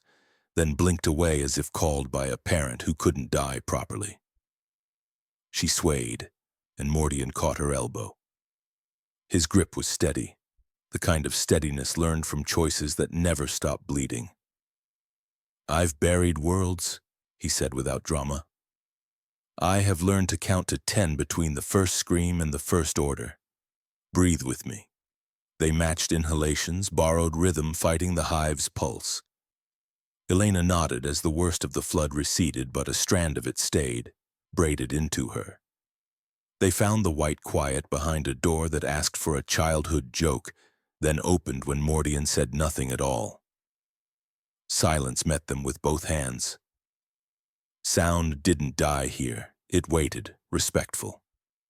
The floor was bare stone that couldn't exist this deep, washed by a light with no source. Shadows lay where they were placed and stayed. The voices that had been a storm outside became rain. Serafina exhaled a breath she'd been holding since she first walked into a lab and decided to help break the world to fix it. A man stepped from the far edge of the quiet, his uniform a memory and his eyes intact. Marcus Thane looked like a portrait rescued from fire, singed at the edges, face spared by chance or stubbornness. He saluted Mordian almost out of habit, then turned to Elena as if recognizing the architect of the bridge that had carried them. "This is our bubble," he said, voice grainy with too many roads marched inside one skull. "We hold it together by remembering the things the collective finds useless. Dog-eared books, bad jokes, a promise not kept but not forgotten." Serafina put the projection between them, nodes glowing like cauterized wounds. "If we sever them in sequence, the system collapses along lines we can predict. If we cut wrong, it falls in every direction at once. The warp will drink the spill." Thane studied the pattern with a soldier's eye and the tenderness of someone who had learned to carry the breakable. "You plan for the living," he said, looking at Serafina. "Plan also for the broken who survive collapse. Freedom will kill some who can't remember how to breathe alone." Mordian heard the cost written into the plan the way a priest hears confession in silence pronounced a certain way. "What are you asking me to sacrifice?" he asked, though he knew. Serafina didn't look away. Everyone bound too long without voluntary anchors. Those integrated against their will for centuries may not survive separation. We can root energy to buy time for some, not all. We will choose who gets a real chance. Choosing death to save the living while pretending it was a kind of mercy was a skill Mordian feared he'd perfected. He felt the heft of it settle in his palm like a weapon he knew too well. "How long?" he asked. Thane tilted his head, listening to distant front lines. "The Archon has noticed we sing off-key," he said with the smallest curve of a mouth that remembered humor. "He is sending correction," Korvik's vox rasped. Kiros's voice rode it static like a man in surf, breathless, relentless. "I've sealed the children in a pocket where the network thinks there is only recycled air. I can give you a corridor if you can use it fast. I'm down 2 fingers in a doctrine. Tell whoever judges us later that I finally did arithmetic with faces instead of numbers." He transmitted a string of master keys, each one a confession encoded in machine syntax. "I can hold 5 minutes before they peel me apart and reuse the pieces, make those minutes expensive for them." Elena angled her head as if hearing rain on tin far away, then winced. "Admiral Castellan is broadcasting. Countdown to planetary purgation is at 90 minutes. He will not grant more." Mordian opened the channel, voice clipped as a blade in its scabbard. "Delay 60. We sever the spine or we condemn more than this world." Silence crackled. Then the Admiral's tone, equal parts steel and grief. 45. Give me a signal I can die proud under." In the white quiet, plans arranged themselves like bones recovered from a shallow grave. Seraphina would guide the sequence, her hands knowing which wire to cut inside a god's skull. Thane would hold the sanctuary, feeding coherence to those not yet anchored to themselves. Corvic would keep the corridor open against things that used to be people. Mordian would carry the key that unlocked the first wound. Elena stood apart, hands clenched, eyes closed against light that didn't hurt. "I can be the tether," she said, voice steady because it had decided to be. "If I bind to the lattice at the sanctuary's edge, I can thread your movements with presence. The collective will think we are one more maintenance command. You will be able to step through where walls intend you to stop." Seraphina shook her head so sharply a strand of hair snapped loose. "It will take you," she said, and there was a plea in her that had not found air in years. "It will take you and write you into the margins of 1,000 prayers." Elena opened her eyes, and they were tired in the way stars are tired when asked to watch forever. "I have listened to the screaming since we landed," she said. "If I can give it an ending, I can live with that, or I can end with it. Either is less than these people had." Thane nodded once, the nod of a commander granting a dangerous request because not granting it was worse. "We'll anchor you to stupid things that matter," he said. "The taste of apple peel. The itch you can't reach on your shoulder. The weight of a coin you didn't spend." Mordian took Elena's wrist, feeling the pulse he might be sending to a place where pulses were numbers. "If you feel yourself slipping, use my name like a rope," he said, and the private shame of a man who had outlived too many companions made the offer almost holy. She smiled, small and ordinary, the kind of smile that anchors better than monument. "You do not strike me as a rope," she said, and then softer, "but I will hold." They left the white quiet into air that had teeth again. Kiros's corridor arrived like a miracle that knew it was late. Security fields blinked in a pattern Seraphina recognized as her own old signature, the hive momentarily forgotten to lock a door that was already open. Corvic's line advanced into a hallway that tried to become a river, boots splashing through time that pretended to be water. Elena pressed her palm to the wall and began to hum under her breath, a thread of sound so thin it could have cut glass. The hive leaned in, listening with terrible curiosity as the living wagered memory against perfection. The labyrinth changed its mind about what it had been a second ago, then changed it back because a woman had told it to. Far below, Vexthul turned toward the shiver in his weave that felt like a name being pronounced correctly for the first time in 1,000 years. Far above, a torpedo arm readied its own ending and waited to be told it could stop. "First node," Seraphina breathed, hand hovering over a panel that pretended it was only metal. "On my mark."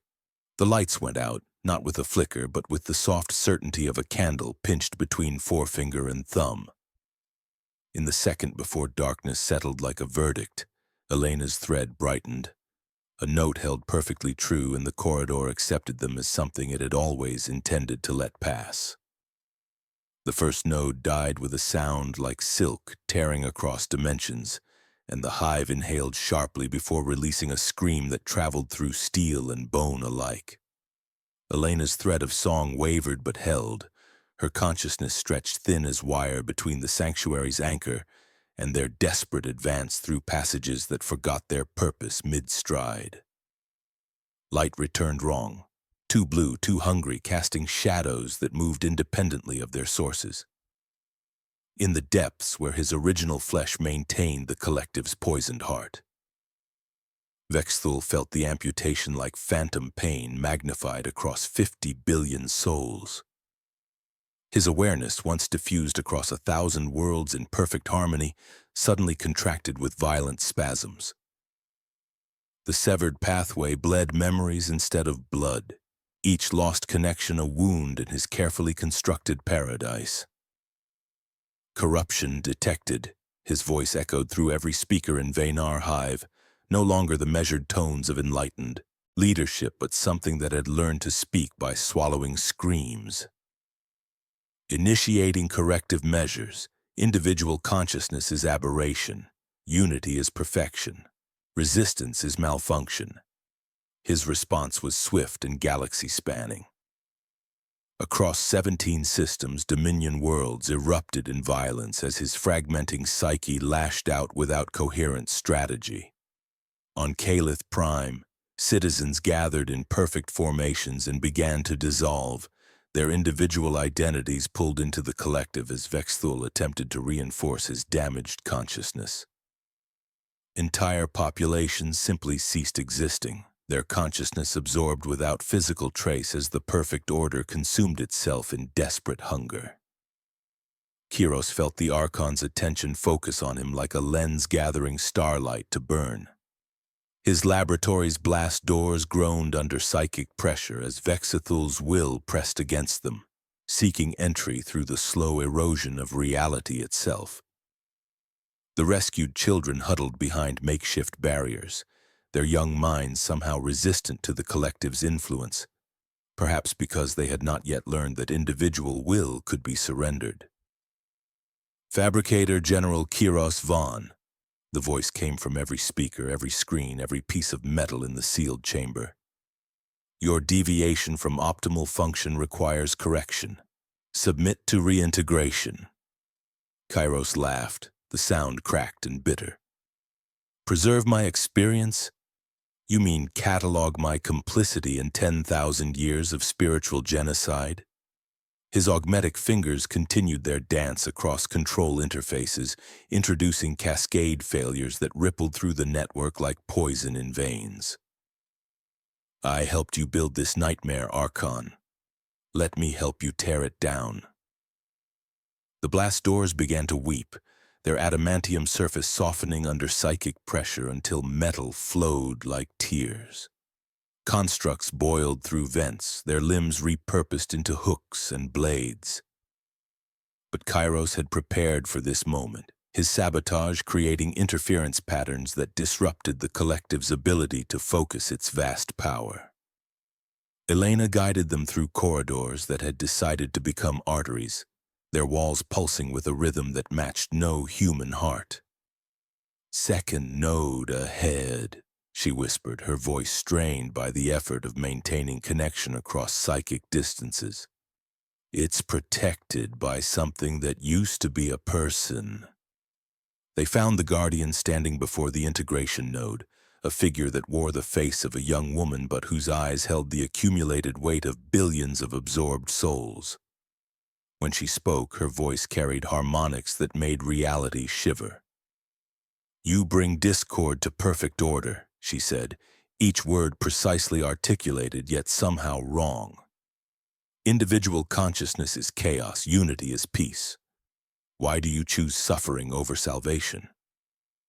Seraphina stepped forward, her hands steady despite the horror before them. Because salvation forced upon the unwilling isn't salvation. It's spiritual cannibalism disguised as enlightenment. The Guardian moved with inhuman speed, but Elena's thread of song became a wall of crystallized will, holding the creature in place for crucial seconds. The second node died with a sound like breaking glass, and the Guardian screamed, not with one voice but with thousands, the accumulated agony of every soul forced into the collective's embrace. Vexthul's madness deepened as his carefully constructed paradise collapsed around him. In his fragmenting consciousness, he could hear the voices of every soul he'd absorbed, their individual screams rising above enforced harmony like cracks in perfect crystal. The noble vision that had driven him to seek unity had become nightmare conformity, his quest to end suffering creating agony on an unimaginable scale. I sought to save them, he whispered to the darkness between thoughts, his voice carrying 10 millennia's accumulated guilt. Why do they scream? Why do they resist perfection? But even as he asked, part of him knew the answer. Perfection without choice wasn't perfection. It was tyranny disguised as salvation, paradise built on violated will. Every forced integration had been spiritual murder, individual identity sacrificed on the altar of his impossible dream. Admiral Castellan's voice crackled through the comlink with barely contained desperation. 30 minutes, Inquisitor. The warp storms are spreading beyond the quarantine zone. Multiple Dominion systems going dark. Mass extinctions across Sector Gamma. In his laboratory, Kairos made his final choice. He overrode coolant safeties and bared a reactor core that had never expected to see air.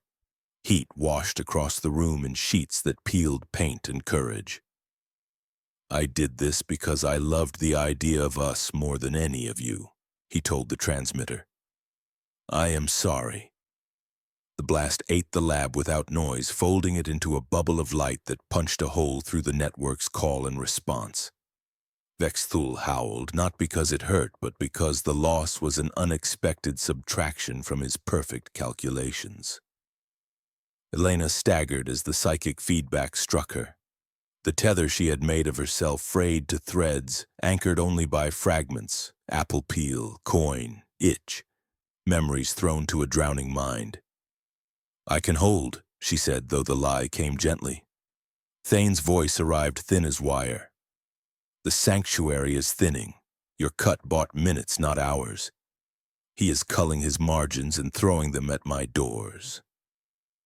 Serafina looked at her schematic and then passed it into the shape of a choice. The clean sequence is gone. There's a path left, but it runs through his original body. If we sever there, we can collapse the lattice before the warp arranges itself around our mistake. Do it, Korvik said, because someone had to say it without trembling.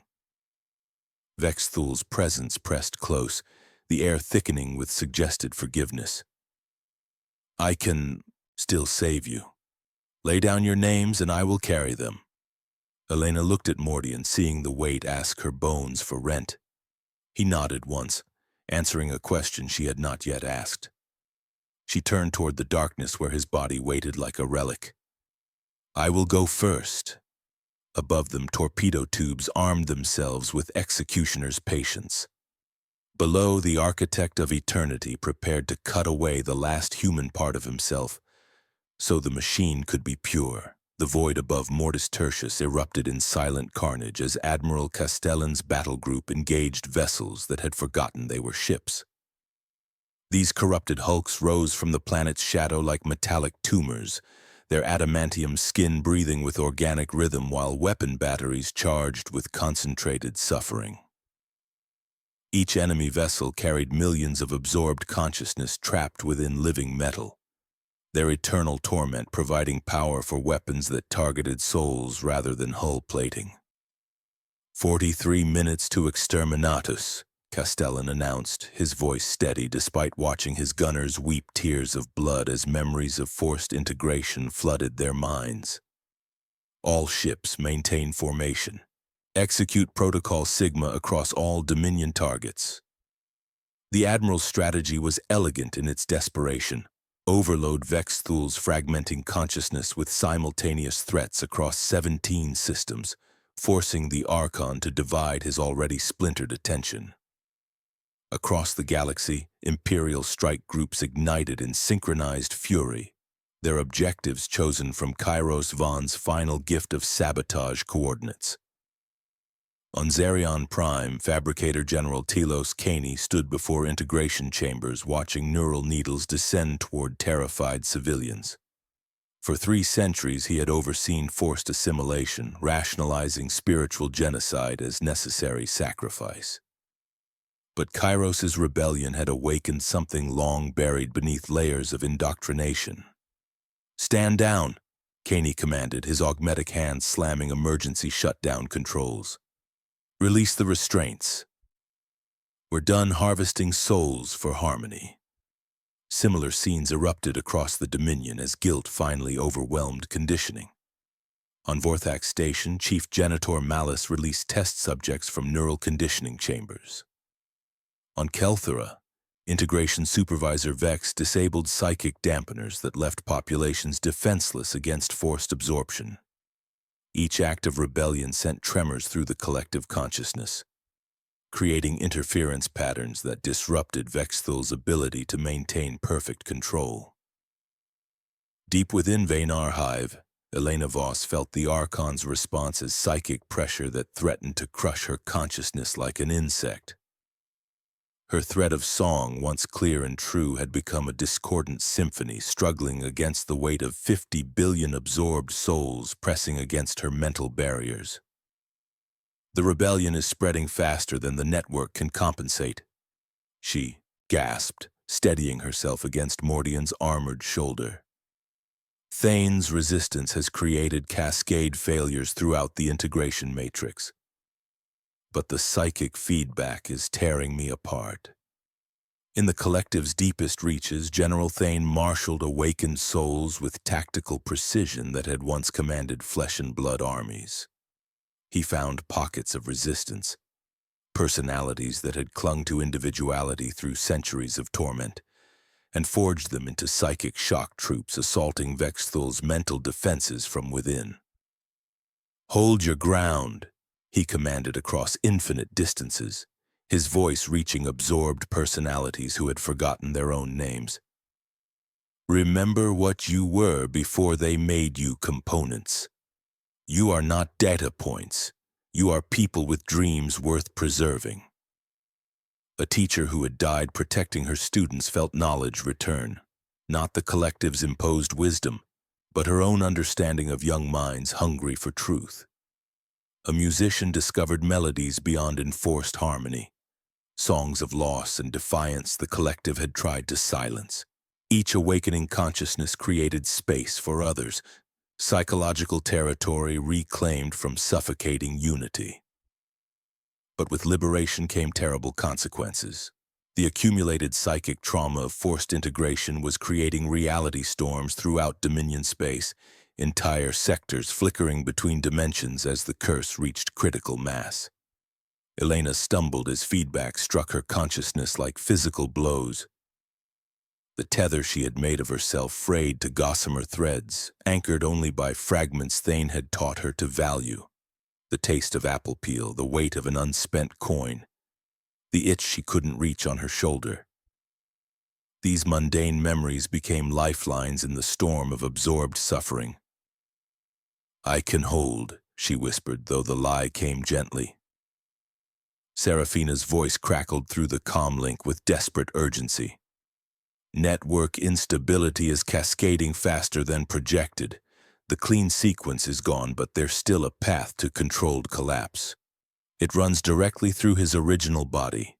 If we can sever the primary neural conduits at the source, we can shut down the lattice before the warp storms consume everything." Korvik led the advance through passages that had decided to become arteries, their walls pulsing with malevolent awareness. His enforcers maintained formation despite mounting terror as spectral figures materialized around them. Echoes of the absorbed reaching through dimensional cracks, their faces twisted in eternal agony. "Maintain formation," Korvik commanded as his power maul shattered a creature made of fused durasteel and screaming faces. "No one gets left behind." The path to Vexthul's core was a descent into pure madness.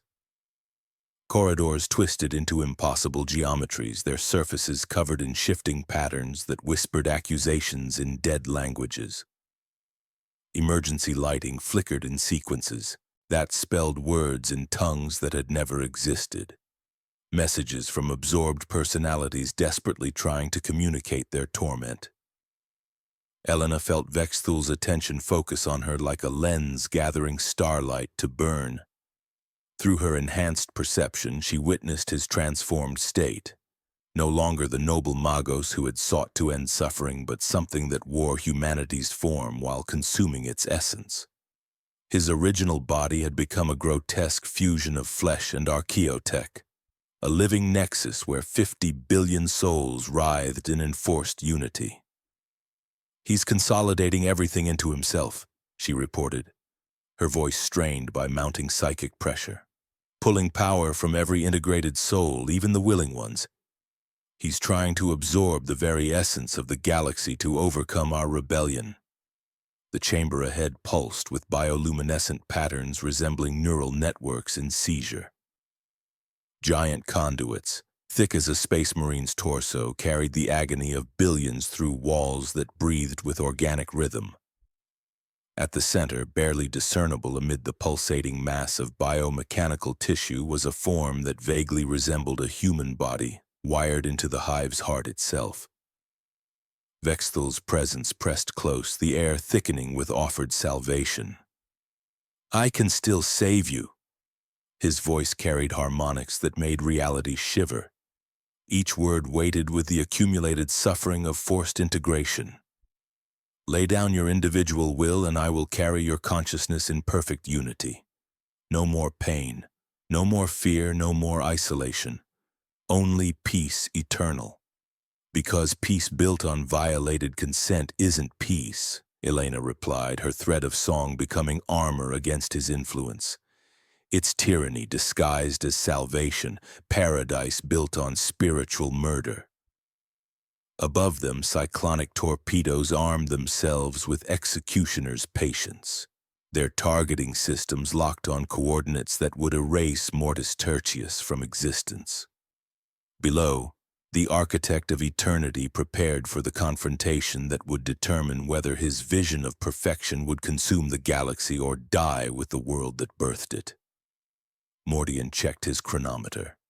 37 minutes until exterminatus. Time enough to end this nightmare one way or another.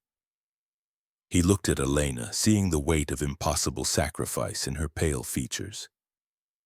"I will go first," she said, her voice steady because it had decided to be. The convergence was complete. All paths led to the heart of darkness, where salvation and damnation would be decided in the span of a heartbeat, where the price of immortality would finally be paid in full. The chamber breathed like an open wound carved into reality's flesh, its walls pulsing with bioluminescent veins that carried the screams of 50 billion souls through conduits thick as ship's cables. Elena Voss stepped across the threshold into madness made manifest, her boots splashing through pools of liquid memory that reflected faces she had never worn. At the center of this grotesque cathedral, suspended in a web of neural pathways, hung the thing that had once been Vexthul, a fusion of flesh and archaeotech so complete that distinguishing between organic tissue and machine components had become impossible. "You have come to witness perfection," his voice emerged from speakers grown from human vocal cords, each word harmonized by the collective's enforced unity. Eyes opened and closed across the machinery in random patterns, some human, some decidedly not. "Behold what I have built from the chaos of individual will. No more war, no more suffering, no more death. Only eternal peace in perfect order." Elena's psychic abilities revealed the chamber's true horror. The walls weren't merely breathing. They were lined with the preserved nervous systems of the absorbed, their consciousness trapped in perpetual torment as they provided processing power for the collective's vast intelligence. "This isn't peace," she replied, her thread of song becoming a blade of crystallized will. "This is a torture engine powered by stolen humanity." Mordian's team advanced through the nightmare landscape as creatures boiled from vents in the chamber walls. Constructs of fused flesh and metal that wore the faces of the absorbed, their limbs repurposed into hooks and blades. Korvik's power maul shattered one that had once been a child, its death scream carrying harmonics that made reality shiver. "Maintain formation," Korvik commanded, though horror cracked his voice. "These aren't people anymore. They're echoes wearing human faces." Above Mortis Tertius, Admiral Castellan's fleet held a burning ring around the condemned world. 23 minutes to exterminatus," his voice crackled through the comlink with barely contained desperation. "The warp storms are spreading beyond quarantine, multiple Dominion systems going dark." Serafina worked frantically at neural interface points, her hands steady despite the mounting pressure. Each connection she severed sent tremors through the collective consciousness, but the feedback was tearing her apart from within. Blood ran from her eyes as she absorbed fragments of the absorbed soul's final moments. "The primary conduits are heavily defended," she reported, voice strained. "I need 30 seconds to complete the severance sequence, but the network is adapting faster than I can compensate." In the collective's deepest reaches, General Thane felt Vexthal's attention focus like a weapon on the intruders. The sanctuary he had carved from stolen moments began to collapse under the Archon's full awareness, its walls of crystallized memory dissolving like salt in acid. "This is it," he announced to awakened souls who had followed him through centuries of resistance. "Hold your ground. Remember your names. Remember why we fought." Elena reached for the sanctuary through her psychic connection, feeling Thane's presence like an anchor in the storm. Together they stepped onto the inner field, a place that was not place, endless causeways of logic braided with rivers of grief, sky made of equations written in blood. "You began with love," Elena told the shape that encompassed the horizon. "Then you taught it to eat." Vexthal towered in the psychic realm not as body but as architecture, all corridors and hunger. His response came in 1,000 voices, every tone a different year of accumulated guilt. "Unity eliminates pain. Dissent breeds suffering. Choice is the wound that kills. Choice is the scar that proves you lived." Thane cut through with soldier's simplicity, driving formations of remembered selves against the ramparts. Teachers, miners, poets, children, each carrying irreplaceable memories like battle standards. In the physical chamber, Seraphina severed a bundle of optic nerves with a cutter that shook in hands finally steadied by purpose. "If I take this manifold," she told no one, "the backflow goes through me." She hesitated only long enough to acknowledge that hesitation existed. Good. She spliced her neural interface into the conduit and opened herself, inviting centuries of stored anguish to roar through flesh that could neither contain nor forgive. It hit her like weather. She stood in 1,000 doorways, unable to choose which child to save first. She forgot her name and remembered it, forgot again and made a new one from bandages and stubbornness. "No," she said aloud, though foam flecked her lips. "You do not get my pity, you get my work." Vexthal's retaliation was swift and merciless.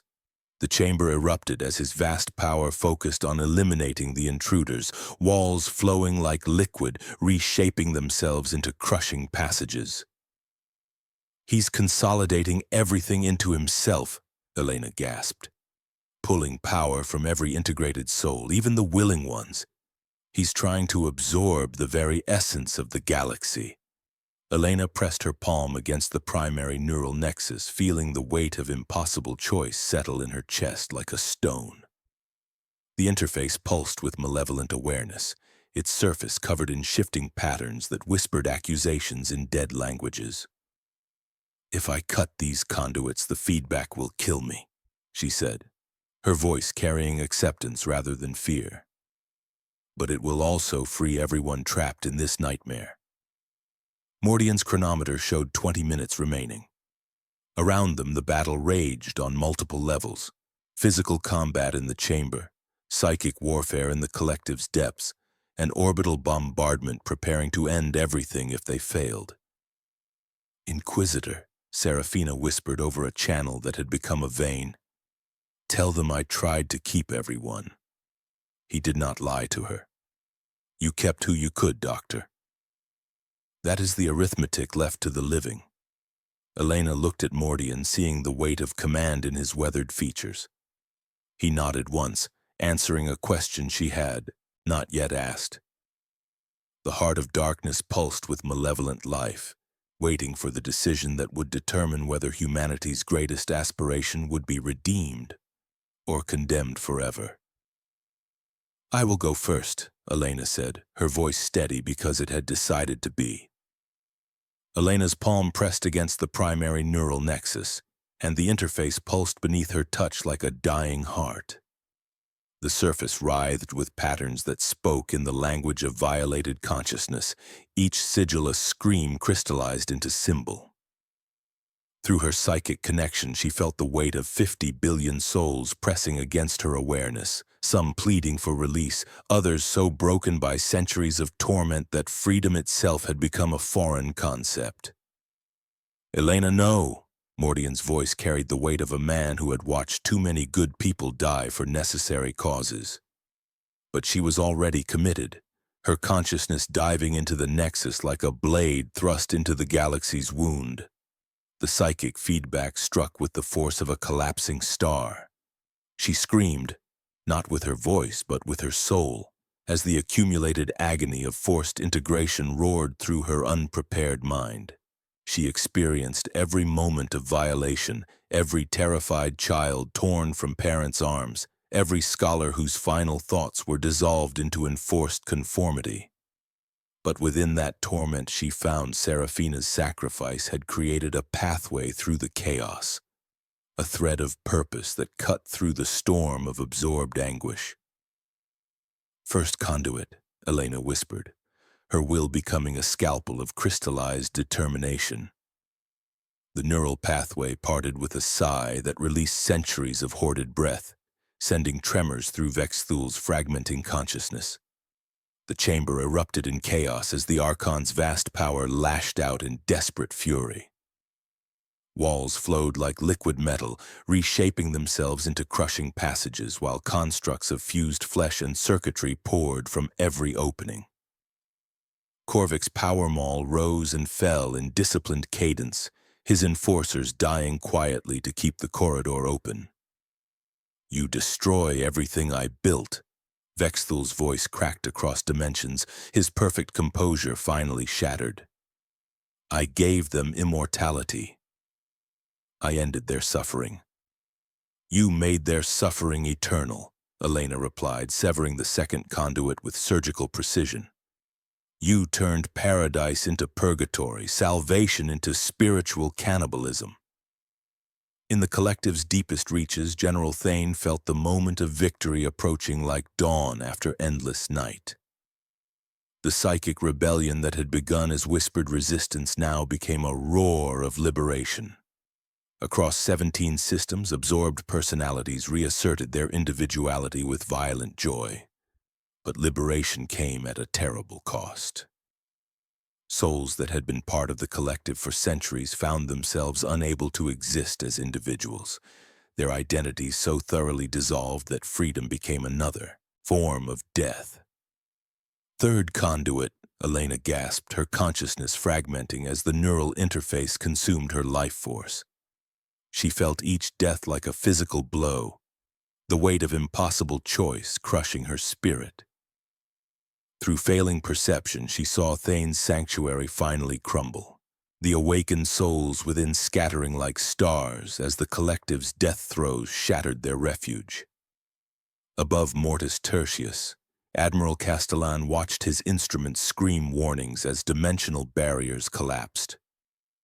15 minutes to exterminatus," he announced, his voice steady despite the cosmic horror unfolding before his fleet.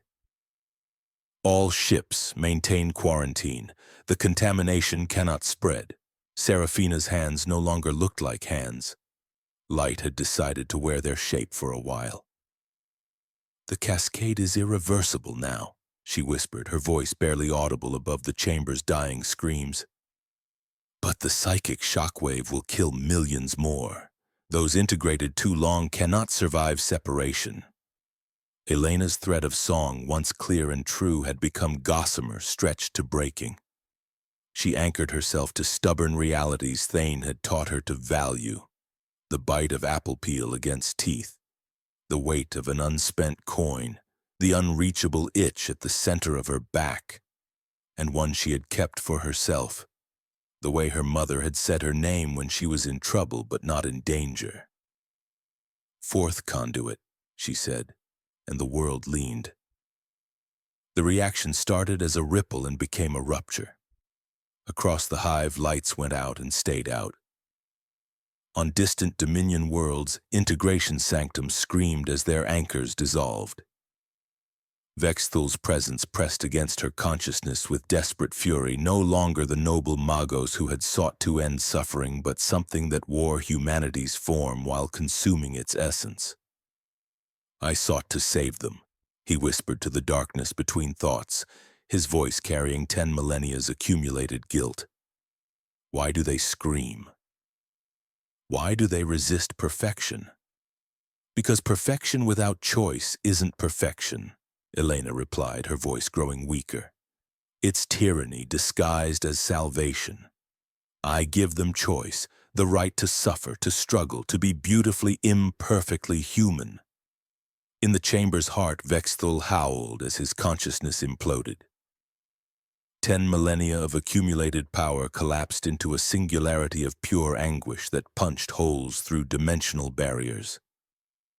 The Archon who had sought to end suffering became suffering's final avatar, his death carrying the weight of every soul he had consumed. "Fifth conduit," Elena whispered and drove the final cut home with both hands. The spine parted. For a breathless instant, nothing happened. Then everything did. The collective collapsed inward like a star losing its argument with gravity. The pressure wave hit them as light and absence. Elena's mind was flensed of everything that wasn't anchored. The chamber's walls folded like paper burned from the edges inward. Where Vexthal had hung, tethered to machinery and intent, there was a hole that belonged to subtraction itself.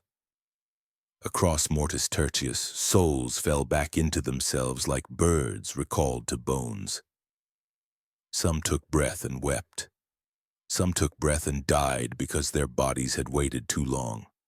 Others became light that went nowhere and did not fade. The warp storm rose like midnight aurora, curtains of darkness rippling with inner lightning. Elena's eyes found Mordian's face one final time. Her smile small and ordinary, the kind that anchors better than monuments. "Tell them," she whispered, her voice growing distant as death approached. "Tell them I heard their names. Everyone. They were not numbers, they were people, and they mattered." Her consciousness faded like candlelight in wind, leaving behind only the echo of her sacrifice, and the weight of choice finally returned to humanity. The curse in the depths of Veynar Hive was broken, its architect dead, but the scars would remain forever, wounds in reality that served as testament to the price of forced perfection and the courage of those who chose to resist it. Above them, cyclonic torpedoes would no longer be necessary. The perfect order had shattered, and through those cracks, something ancient and terrible was reaching toward their reality with tendrils made of crystallized despair and broken dreams. The silence that followed Elena's sacrifice was not the absence of sound, but the presence of something that had learned to hold its breath. Mordian knelt beside the space where her body had dissolved into motes of light, her final act of will consuming even her physical form in service to the greater liberation. The chamber's walls had ceased their organic breathing, their bioluminescent patterns fading to gray as the neural network finally died around them. "She held the line," Korvik said quietly, his voice carrying the weight of a soldier's final salute. "When everything else broke, she held." Seraphina struggled to her feet, her body racked by neural feedback that had left her eyes bleeding tears of absorbed memories. "The cascade worked," she gasped, steadying herself against a dead console. "But the psychic trauma created permanent rifts. We broke the chains, but the breaking may have wounded reality itself." Above Mortis Tertius, Admiral Castellan's voice crackled through failing comm links with barely contained horror. "Inquisitor, we're detecting massive psychic disturbances across 17 systems. The Dominion is collapsing, but the death throes are consuming entire populations." "What happened down there?" "The Archon is dead," Mordian replied, his voice carrying the weight of necessary sacrifice. The collective consciousness has shattered. But liberation is proving as deadly as enslavement for those too deeply integrated. Across the galaxy, reports flooded in that painted a picture of tragic irony.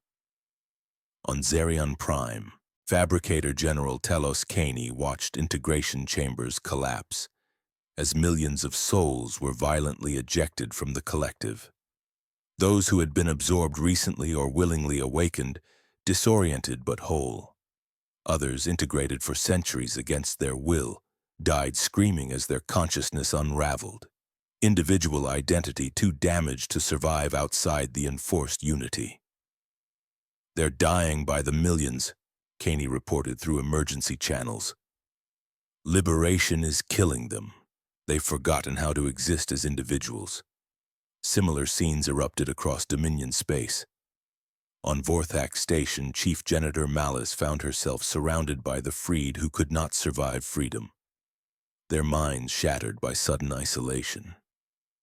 On Kelthera, Integration Supervisor Vex counted bodies of those who had died from psychic shock, their consciousness too fragmented to maintain individual existence. The accumulated suffering of forced integration had created wounds in reality itself, bleeding psychic energy through dimensional cracks. In the chamber's ruins, General Thane's spirit manifested one final time, his form flickering like a candle in wind. The sanctuary he had carved from stolen moments was dissolving, but his purpose remained clear.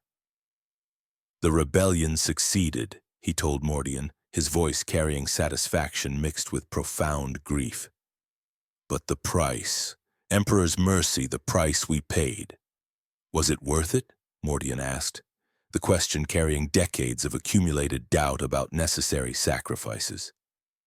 Thane's smile was sad but certain. Ask the children who will grow up free to choose their own names. Ask the artists who can paint in colors the collective never imagined. Yes, Inquisitor, it was worth it. As his spirit faded, he left behind coordinates to hidden sanctuaries across Dominion space where resistant souls had preserved fragments of individuality. Refuges that might serve as foundations for rebuilding. They fought their way through collapsing passages to reach Kiros Vaughn's sealed laboratory. The blast doors had held, protecting the rescued children from the chaos outside. Mordian found them huddled together, their young faces marked by trauma but their eyes still bright with individual will.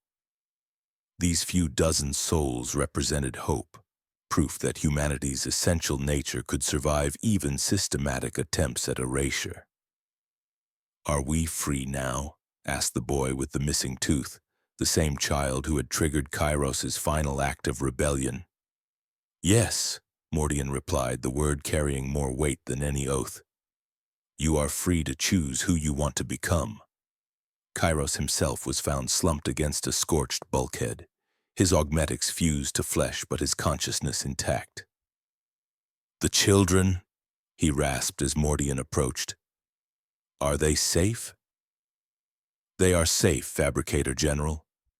Your rebellion saved them." A faint smile touched Kiros's lips before exhaustion claimed him. His moment of moral clarity, born from watching innocence about to be destroyed, had preserved something precious amid the greater catastrophe. Imperial medical teams descended onto Mortis Tertius, finding themselves overwhelmed by the scale of psychic trauma. Survivors wandered the hive's upper levels like sleepwalkers, their minds grappling with the sudden, overwhelming sensation of being themselves again. Some wept with relief, others with grief for lost time and lost loved ones. The promise of unity had ended in chaos, the dream of immortality and mass death. Triage centers were established in former integration chambers, the irony not lost on anyone. Tech adepts worked to disable neural conditioning equipment while chaplains with tired voices listened more than they preached. Medical personnel struggled with conditions they had no training for. How do you treat someone whose individual identity had been systematically dissolved over centuries?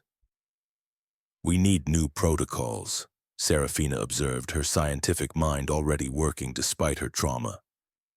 These aren't injuries in any conventional sense. They're wounds to the concept of self. Healing will require teaching people how to be singular without making it feel like abandonment. The warp storm showed no signs of abating, dimensional barriers torn by the collective's violent dissolution. Entities that fed on suffering pressed against reality's wounds, drawn by the resonance of so much accumulated anguish. The quarantine would need to be maintained indefinitely. Mortis Tertius becoming a monument to the price of forced perfection. As night fell over Veynar Hive, Mordian walked its dying corridors and spoke to survivors one by one, asking names and accepting them without suspicion.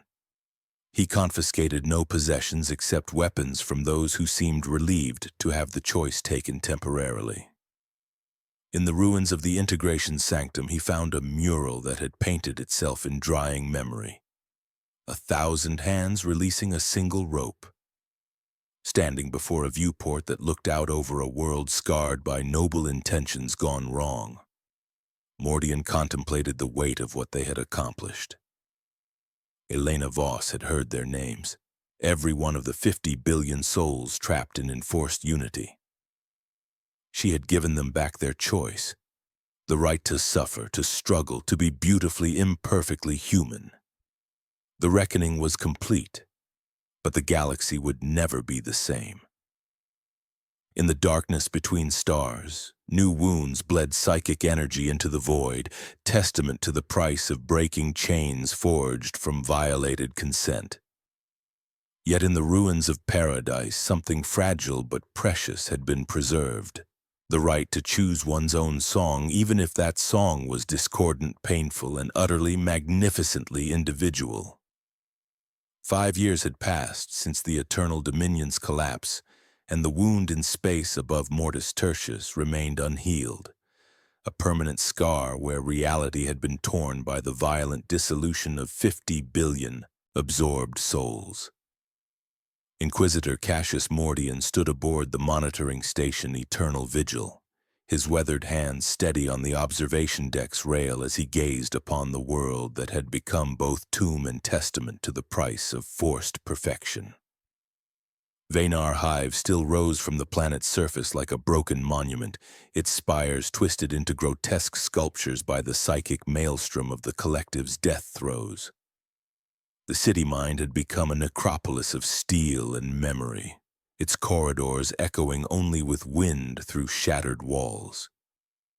Emergency beacons still functioned in some sectors, their automated messages broadcasting to an empty void. Integration protocols suspended. Individual identity verification available at designated sanctuaries. The quarantine ring of Imperial vessels maintained their eternal watch, sensors constantly scanning for any resurgence of the curse. Admiral Castellan had volunteered his fleet for permanent station duty, understanding that some wounds required vigilance measured in centuries rather than years. The cyclonic torpedoes remained armed, a final insurance against the return of enforced unity. The psychic resonance hasn't diminished, came a voice that existed between dimensions. Elena Voss manifested beside Mordian, her form flickering like candlelight. Solid enough to interact with the physical world, but translucent enough to reveal the stars beyond. Death had changed her, transforming sacrifice into eternal guardianship. Her consciousness, scattered during the collective's collapse, had reformed as something new, a sentinel spirit bound to this place by her final act of will. "Any signs of the curse returning?" Mordian asked, though he knew the answer would be the same as always. "The collective consciousness is truly dead," Elena replied, her voice carrying harmonics that spoke of dimensions beyond mortal understanding. "But the trauma it created has become part of the sector's fabric. Sometimes I hear echoes, fragments of absorbed personalities that refuse to fade completely. They're not dangerous anymore, just lost." The monitoring station's archives contained reports from across the former Dominion, each document a chapter in humanity's slow recovery from systematic spiritual genocide. Survivor populations struggled with the trauma of sudden individuality, their minds grappling with choices they had forgotten how to make. On Zerion Prime, the children rescued from Kairos Vaughn's laboratory had grown into young adults, their minds unmarked by the collective's influence. They served as bridges between the liberated and those who had never known enforced unity, teaching by example that individual choice was not abandonment, but freedom. The boy with the missing tooth had become a teacher himself, his lessons focused on helping others rediscover the simple joy of personal preference. Serafina Keth's medical protocols for treating psychic trauma had spread throughout the Imperium, helping countless souls wounded by various forms of mental violation. The woman herself had died 2 years after the liberation, her body finally succumbing to the neural damage sustained during her sacrifice. Her final words, recorded by a medici servitor, had been, "I kept who I could. That is the arithmetic left to the living." The quarantine zone itself had become an unlikely pilgrimage site, drawing scholars, philosophers, and those seeking to understand the price of perfection. Ships were permitted to approach the outer perimeter under strict supervision, their crews witnessing the dimensional scars that served as permanent reminders of what happened when individual will was violated on such a massive scale. "The ecclesiarchy wants to declare it a shrine," Elena observed with bitter humor, "a monument to the Emperor's protection against heretical unity." They missed the point entirely. "What is the point?" Mordian asked, though he suspected he knew. "That the greatest evil often wears the mask of the greatest good." Vexthal began with genuine compassion. He truly believed he could end human suffering through technological transcendence. The corruption started with a single moment of moral compromise, rationalized as necessary for the greater good. In the ruins of Veynar Hive's integration sanctum, automated systems still functioned, their machine spirits too simple to understand that their purpose had ended. Neural conditioning chambers cycled through empty diagnostic routines displaying readouts for patients who would never come. The irony was not lost on anyone. The machines continued preparing for integration even as the collective they served had been dead for years.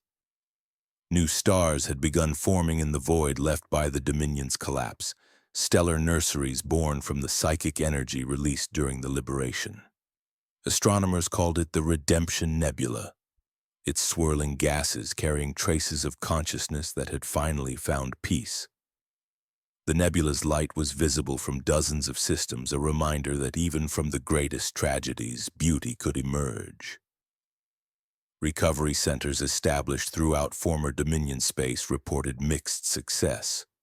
Those integrated recently or willingly often recovered their individual identity with time and support. But others, absorbed for centuries against their will, died from psychic shock or simply faded away, their minds unable to rebuild the frameworks of self that had been systematically destroyed. "We teach them simple things," reported Chief Medixe Valen from the Mortis Tertius facility. "How to choose what to eat, how to recognize their own reflection, the sound of their own laughter. We are teaching them how to be human again, one breath at a time." The Eternal Dominion was no more. Its worlds, once bound by impossible unity, were now scattered fragments, some recovering under Imperial guidance, others lost to warp storms or internal strife. The dream of perfection had ended in a nightmare of cosmic proportions. A stark reminder that even the noblest intentions could pave a road to damnation if they trampled on the sanctity of individual will. As Mordian prepared to return to his duties, Elena's voice followed him like a whispered blessing. "They remember, you know. The liberated souls who survived, they remember their names, their choices, their right to be beautifully, imperfectly human. That memory is worth any price we paid." The Inquisitor paused, looking back at the guardian spirit who had chosen to remain at her post for eternity. "Will you stay here forever?" "Until the last echo fades," Elena replied, her form already beginning to flicker as she turned her attention back to the void. "Until the galaxy no longer needs reminding that some chains, once broken, must never be forged again." The quarantine zone held its vigil in the darkness between stars, a monument to the price of forced perfection and the courage of those who chose to resist it. In the silence after the storm, humanity's capacity for both creation and destruction remained infinite. But so did its ability to choose redemption over damnation, one soul at a time. The curse in the depths of Veynar Hive was broken forever, its architect dead. But the scars would remain as eternal testament to a simple truth: that unity without consent is not paradise but purgatory, and that the right to choose one's own path, however flawed, however painful, is the most sacred gift consciousness can possess.